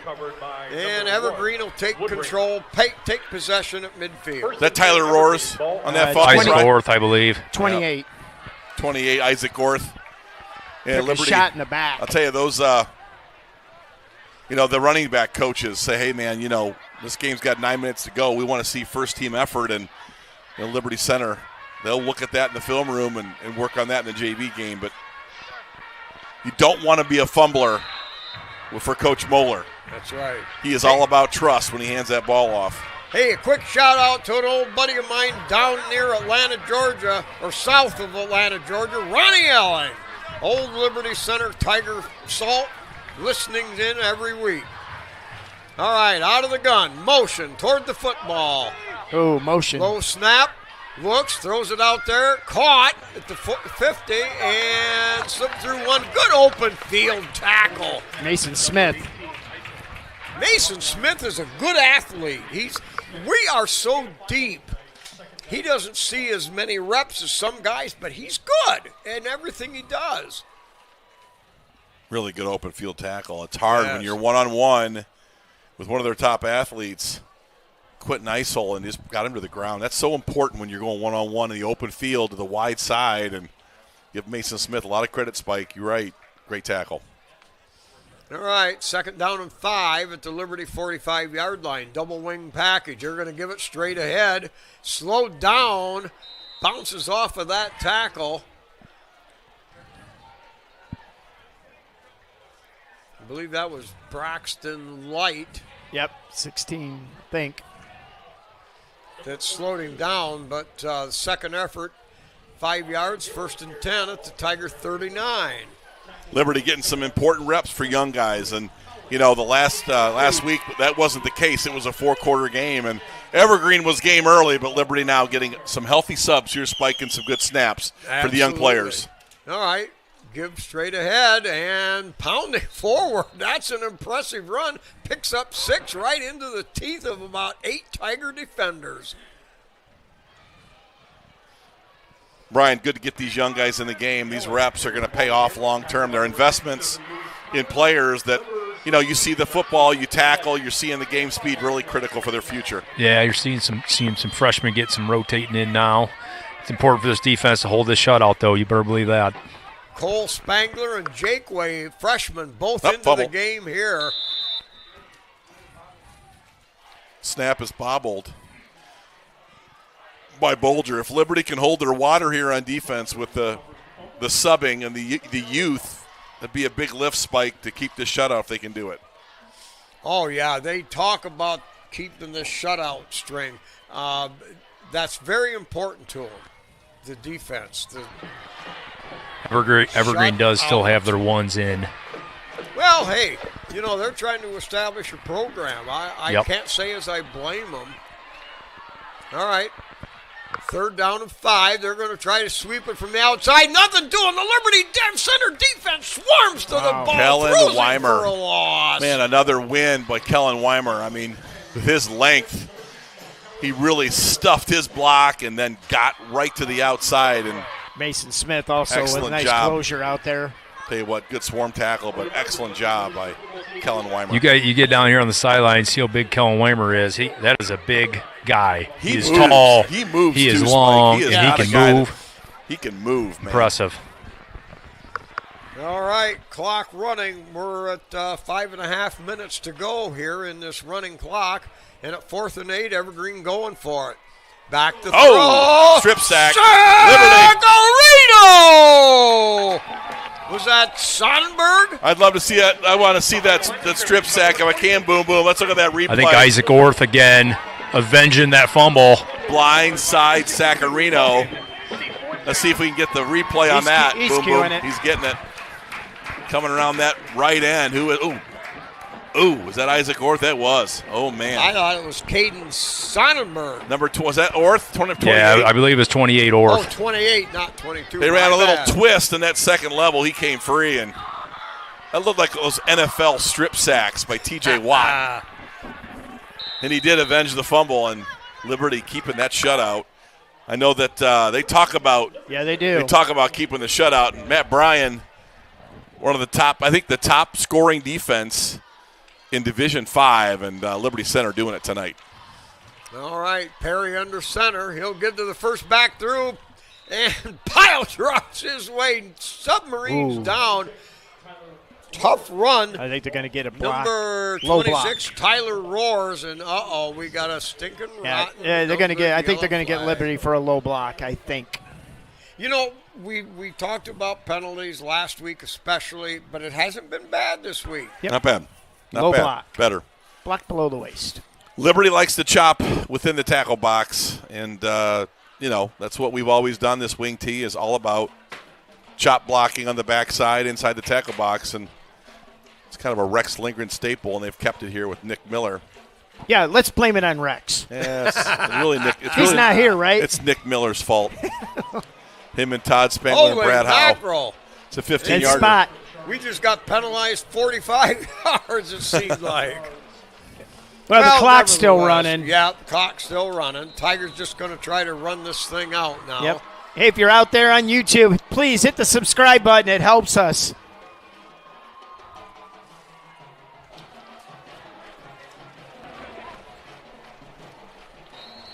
Drives and pounds forward. Got back half a dozen. Orth on the ball carrier. All of these replays that you saw in the game tonight will be available as individual files in our members section. You hit the join button, you can take advantage of that. All of that money, I had somebody say, oh, you're going to charge now. All of that money will go to our scholarship fund for our students that are going to receive a Tiger Sports Life Foundation scholarship this year. All right, double wing package. They're going to run that power right up or dive right up the middle, and they'll pick up a couple. Clock now at about 2.5 minutes. Captain, do we have a list of our former Kent Michael Spiess GOAT? I do. Do we know who they are? Can we? I do. All right. See this look? Don't ask me to produce it right now. Okay. I do, actually, Spike. I had to go back through and write them all down yesterday, as a matter of fact. All right. Perry under center. They're going to run that power sweep to the left. Orth twists and turns, spins his way for 6. And the clock rolling along under 2 minutes. Liberty's going to punt. I believe this is the first of the night. Tell you what, we don't punt a lot, but Spike, what a great night. Senior night. Maybe not the best first quarter, but Liberty really put it together on that Waylon Arentz run before half, and the seniors have all showed up tonight and made plays. And You said it right. That senior class is loaded full of high-quality players. I was amazed when I kept looking on the introductions to. Didn't stop. 18 of them. Oh, great players! Wow. All right. Left-footed. Wow! Whoa. What a boomer! That ball was That's crushed. all the way down to the 18-yard line and banged right there. Another penalty Old flag. Crew, I think. Yes. Old Crew and. Yes, sir. JT All Crew and 17. Bartels. Yep. Wow. That was a boomer. I think that was Cade Crimebrink, It wasn't was. it? Man, Caden oh, man. Crimebrink. What is the penalty, though? They're going to be holding on Evergreen. The maybe. left footer. It went that far because it had the left spin on it. Fighting the wind. 45-yard punt. Yep. This probably be about the last play of the game, guys. And stay with us as we bring up the KK Collision post-game show. Scott will go upstairs and pick up the stats here. And Spike and I will take you the rest of these 30 seconds if they even get a play off.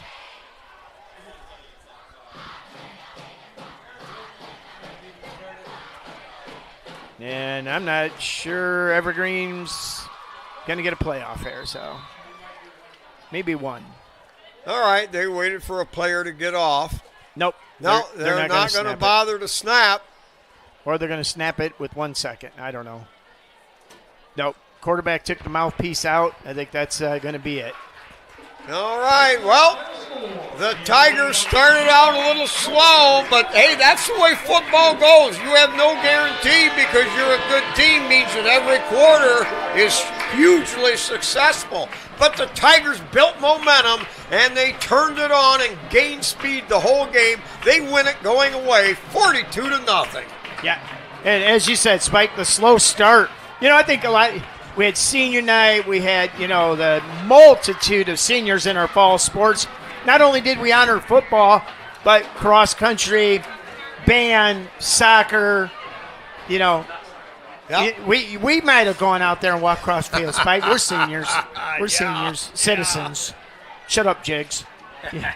I'll turn your mic off. Yeah, I think, like you said, last week it was such a hard-fought victory, obviously, over Patrick Henry, too. You come into this game a little bit sluggish, a little bit slow. Once they got back to Tiger football, the way we know how, not to turn the football over, sound defense, sound blocking on offense. You started to see the dominance that you're used to on this Liberty Center football team, and ultimately the 42-0 score is. And you talk about those Patrick Henry Patriots. That's good old-fashioned NWAL football that happened last night. So they took it out on Delta tonight. I think it was 28-3. 37-3. Wow. Patrick Henry in the third quarter. Bryan 28, Swanton 0, and the Wasion Indians going into the fourth quarter lead the Archibald Blue Streaks 26-24. It was nice to see, Spike. We talked about it a little bit, to get some of these guys back and healthy. We saw Spangler in the game tonight moving better with that knee injury. Xander Zeiter starting to dominate from his defensive line position. And nice he played tight end for the first time in 2 games. He did. And obviously Stephen Brogan. We were wondering whether he was even going to play on that ankle that he got twisted up there last week. So to see some of this, the health come back on some of these impact players, that is really important as we get into this playoff stretch. It's going to be all hands on deck. Yep. Yeah, and we talk a lot about Liberty's depth. And, we had injuries, but you had guys that could step up, and then those guys could then turn and rest. And I think that's just so critical with numbers. And when you look at a lot of the other teams in the league, they don't have those numbers. So if you're hurt, there's a major downturn in what you can do, what you can plan for, whatever. Liberty, I don't want to overuse this phrase, but how many years have we heard next man up? Yeah. You better be ready. Yep. And that does competitiveness, that creates that environment that you better be ready to go. But the benefit for the coaching staff is that if somebody does go down, somebody does get hurt, we have the ability to rest them. Now everybody played that could play to Patrick Henry. Yeah. And as we get deep in the playoffs or deeper in the playoffs, that's going to become more critical. I know, I go back to last year's state championship game. The multitude of players that were just beat up in that game. We had kids that couldn't lift their arm, but got out there and played. So this depth, this ones, 1.5s, 1 3/4. You talk about 1s and 2s. We got a lot of 1s, 1.2, 1.25s. They're ready. Just give me the go. I'll erase the point whatever, and I'll be a 1. So love it. So, all right, we're going to take a short break here. We'll be back with our KK Collision post-game show, and Scott Barrett will have the stats. We'll be back right after this.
KK Collision, the leader in the automotive repair industry. 23 years right here in Liberty Center. And guys, we had a lot of discussions about the Kent Dog Tough Dog Award. But before we do that, let's hear about the stats. The Liberty Center, big 42-0 victory over Evergreen after kind of a slow start. But isn't it nice, Mike, to see all the families on the field? Oh, yeah. Because love it. To the victor goes the spoils, and Liberty Center takes their mark to 8-0 so far this season. Another big win, resounding 42-0. Liberty Center statistically was dominant, even though Evergreen was game tonight. Liberty Center with 18 first downs, 16 rushing. Evergreen with 8 first downs. Most of those coming in the first half. They had 5. Total yards, Liberty Center 419 to Evergreen's 109. We were 4 for 8 passing for 54 yards. The big Caden Kreinbeek 38-yard touchdown to Garber was the highlight of the night on the passing game. And Evergreen 9 for 18 for 59 yards. Liberty Center rushed the ball 34 times for 365 yards. And Waylon Rents for 239 yards. That's 18.3 per carry, and a massive 80-yard touchdown run to close out the first half. Wow. That was impressive. Evergreen, 25 attempts, Brian, for 50 yards. They stayed with it. That's who they want to be. Not much room to work against that healthier Liberty defensive line. Tonight, Thomas Moeller, 12 rushes for 75 yards. Some cool things on the tackles tonight. We called Stephen Brogan a bunch. He had 2 sacks and 5 tackles, but Mason Smith in some cleanup duty had 7 tackles. The big tackler of the night, though, was Xander Zeiter with 8. Wow. And he is healthy, and he was dominant tonight. Yeah. Kyler Kern with 7. He had a great game. Yeah. Very quietly. Liberty with 5 sacks and only 3 penalties, Spike. You were right. Only 3 for 38 yards. Now, listen, a statistic we don't often get. Liberty's punt average was 43 yards per punt. Wow. I think we punted once. Yeah, that was pretty easy to figure. Fantastic, and I really like Caden's throw tonight to Blake Garber for a touchdown. Liberty resounding 42-0 win, 419 yards of offense, and Waylon Rentz was a rock star running the football, Mark. Yeah. You know, that not only he's just that cookie cutter Liberty Center fullback that we breed and bake out here. You know, everybody makes a Christmas cookie. We make cookies fullbacks. Brian Babcock and Spike, just because I'm interested, who does he remind you of most? And, I mean, there has been prolific running backs. It was Roger Weekers. I mean, you got guys, Schwartzlander. You got guys. Who does this guy remind? You just stole my thunder. That's what I was going to say, Schwartzlander. I mean, who reminds you? Well, Schwartzlander was a sawed-off little bad dude. This is a big, strong, mean, angry runner in Waylon Rentz. Spike, who does this remind you of? I have a name, but Boy, that's tough because I'll think back for a lot of years. You know, I think he is a conglomerate. He has every aspect of a great runner. He does. We had Bus Ward and Kern. Yes. And Kern was a true fullback. He was. He was the 5 yards of carry type. And a cutter. And Bus was a little bit more the inside-outside type. And his size, you think he was inside, but he was Mr. Outside. Yes. And Keith Kern Yes. was Mr. Inside. You could go back 75 years to the guys, Barry Kern, the Ward that he was in the backfield with. Larry? Yeah. I mean, and then you start coming back up through the decades, and I think there's so many of them. But Waylon Rentz, he personifies the ultimate warrior to me. He is. There is nobody quite like him because he has every weapon in his arsenal. I got a name in mind. Do you have my name in mind? I don't know if I do or not. I got a few names, but you know, his unique characteristic that I see is his ability to get low and get his elbows to break tackles. I mean, it's almost at times where he skins his elbows and then he can pivot and continue to run, and then he uses his stiff arms to they're devastating. He reminds me of Matt Cordes. Oh, okay, you took Cordes. it. All right. The Diesel. Yeah. Now, I think you're right, though. Matt Cordes, level 1 shoulder pads, but then got up and kind of galloping ghost kind of deal. He had breakaway speed, but this Waylon Rentz runs different. He runs low. He runs behind his shoulder pads. He runs angry. He can run away from you, and he oftentimes wants to run through you. Yeah. The other name that comes to mind is I remember the game specifically at Findlay we played. Matt Leininger was on the line, and Troy Westhoven. Yeah. Just Bedford Chanel. Yeah. The number 1 ranked team, and Troy Westhoven phenomenal. just ran people over. The other guy that I think runs a little bit like That's him. That's a great call, Troy Westhoven. I think Tate Slee a little bit too. Slee was an inside Tater. banger, Yep. and he was stockier and shorter, but he loved to run behind his shoulder pads. 1,600 yards. They beat Archbold out here in a mud fest, and it was all Tate Slee for about $167, and everybody knew he was going to get it, and he got it all night long, like 38 carries. Rex wore that fullback out. Yeah. Definitely brought the toughness. Oh, he and was that's tough. what Troy Westhoven in that game at Bedford Chanel. They were just like, you're getting the ball, and you run behind Matt Leininger, and the tackle beside him. You just go there. We'll worry about Leininger was a D1 football player, but there was no other. Yeah. There was no other game like Delta that Jigs played in where they gave Eric Weimer. 9 consecutive 35 power carries. And you look back on number 8, because Rex called it 9 times at Delta. They had 6 guys in the 5 hole. In the 5 hole. I look back at Eric. I go, "You want to get out of this?" He's saying, "Yeah, get out of it." I said, "Nope," and he ran for 9 yards. Honorable mention: the time C.J. Johnson ran the ball at Delta. Oh gosh, CJ. Yeah. He was a one-time power. But anyway, I didn't want to get off of what Waylon Rentz is a guy to talk about. I mean, the way he runs the ball. Could you imagine in the old days Rex would give it to him 45 times? He would. That'd be a 350 yards a game and just bury people. He'd have 2,000 yards. Oh, he would have 2,000 yards. Here we go. You know, guys, with all that said, the big dog, who is the Tough Light Kent dog tonight. And you go ahead and you start it. You go start it. Well, I got one. I'm going to go with Xander Zeider. Yeah. He played pretty much every snap on defense. He played tight end again tonight, which he's healthy. I love to see that. For sure. So, you talk about the number of snaps.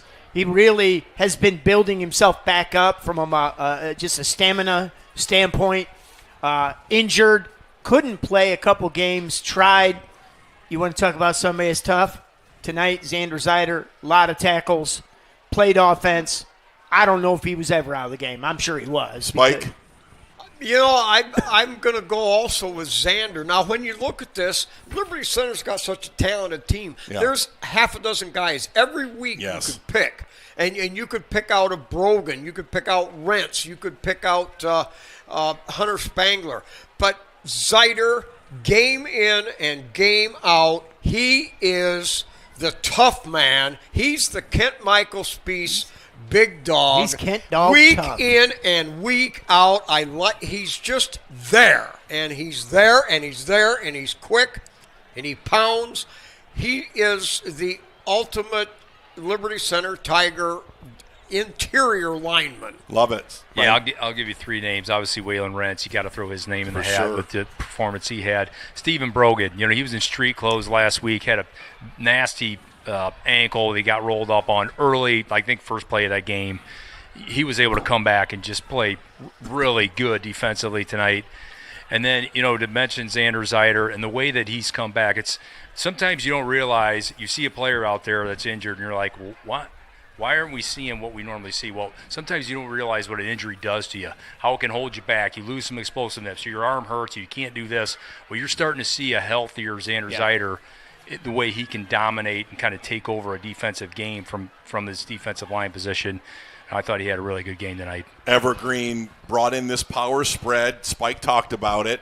It's cool to see some creativity in the run game. Evergreen brought it, and he brought it early. So we needed some play from our front 4 and 3, and we got it. Kyler Kern had a nice ball game. And I would argue best game of the season for Kyler Kern, and right on time because we needed it because we've had some injuries too. I loved Hunter Spangler. The play of the night was he's at guard, and he just bowls people to the end zone. And just Hunter, you go that way. We'll be right behind everybody you. says that's Waylon Rentz. That's number 75, Hunter Spangler. I think the clear winner is going to be Xander Zeider. He's got my vote, but Waylon Rentz was fantastic tonight. Stephen Brogan was a bomb. I mean, Tyler Lake could win this thing weekly, but this is Xander Zeider. Well, if we had the Human Missile Award, the Human RPG Award, it'd be his. But my vote just engrave his name on it. Xander Zeider, sack, 7 tackles, and you know what? He's healthy. He's healthy. Hunter Spangler's healthy, and they were kicking some tail Keegan tonight. Schwager he got in the game tonight. That was big. Schwager, We got our depth back in our front, and it showed. Great job. My winner is Xander, but you can pick the winner. But I think it's Xander Zeider. I think we got a winner. Xander Zeider, the case Kent dog tough tonight. Back in play. Loved it. Loved the choice there. Played nose tackle. Played tight end. Came out of the game only when he absolutely had to. So tonight's winner of the Tough Light Kent Dog Award is number 33, Xander Zeider. Z wins it. And like I said, guys, I finalized the design today. I am going to show it to Kent's parents just to make sure they're good with it. I'm sure they will be. And if you are interested in that, shirt will be available. We're gonna do something special for the award winners, but we'll have a generic Tough Light Kent Dog shirt available with our logo on it on our apparel store. So the winner, Xander Zeider. Tough like Kent Dog. No, they certainly deserve it tonight. Great to see the seniors go out. What And I know that Casey, and I'll conclude my remarks before the big guy takes us home, but at the end of the year at the banquet, he always talks about the number of wins the senior class has. Oh, and in the Casey Moeller era, that is a lot of wins, Spike. And this senior class has done a lot of wins, won a lot of ball games out here. I'm not sure how many games they've lost on this field. It's in single digits and on about three fingers. Yes, the senior class has been fantastic. Where are we at on regular season consecutive wins? 30? 33, 32. Oh, whatever it is. I mean, that's outstanding. Yeah. Liberty sits at number 2 in the Division 5 AP poll. Great game tonight, and just the seniors. Hats off to the seniors. Brian, final comment before the old man takes us. Yeah, it was a beautiful Hey, second I'm right half. here. He's the senior. It was a beautiful second half there. We already talked about it. Kind of started a little bit slow, a little bit of a hangover from that Patrick Henry game last week. But once this team got going, offensive line got going, we eliminated some of the turnovers. You start to see some of that dominance that we're used to. Spike Whitman? Well, I tell you what, after what I saw all week long, the mood was better from the coaches, the players. I mentioned that earlier. But it was a different team, and it was relentless tonight. Again, give Evergreen credit. They showed us some things we hadn't seen. We made our adjustments, lived through 2 early turnovers, only 3 penalties. This team put together a championship type of football game. Boy, and it's only going to get better. Next week we take on Delta, heading there, and that'll be a game. They're going to run the football. They run the wing tee like we do. It's going to be like watching Army-Navy going at it. All right. So for all the crew tonight, Dan and Boomer and Buck and who's this guy that helps us out? Yeah, Boom and Buck and Jiggo. And Jiggo, yeah. All the bees. And, of course, the captain and Spiker here. So we move it on. Week number 8, Liberty Center on top of Evergreen, 42-0. And with that, everybody, it's good night and good Tiger Sports.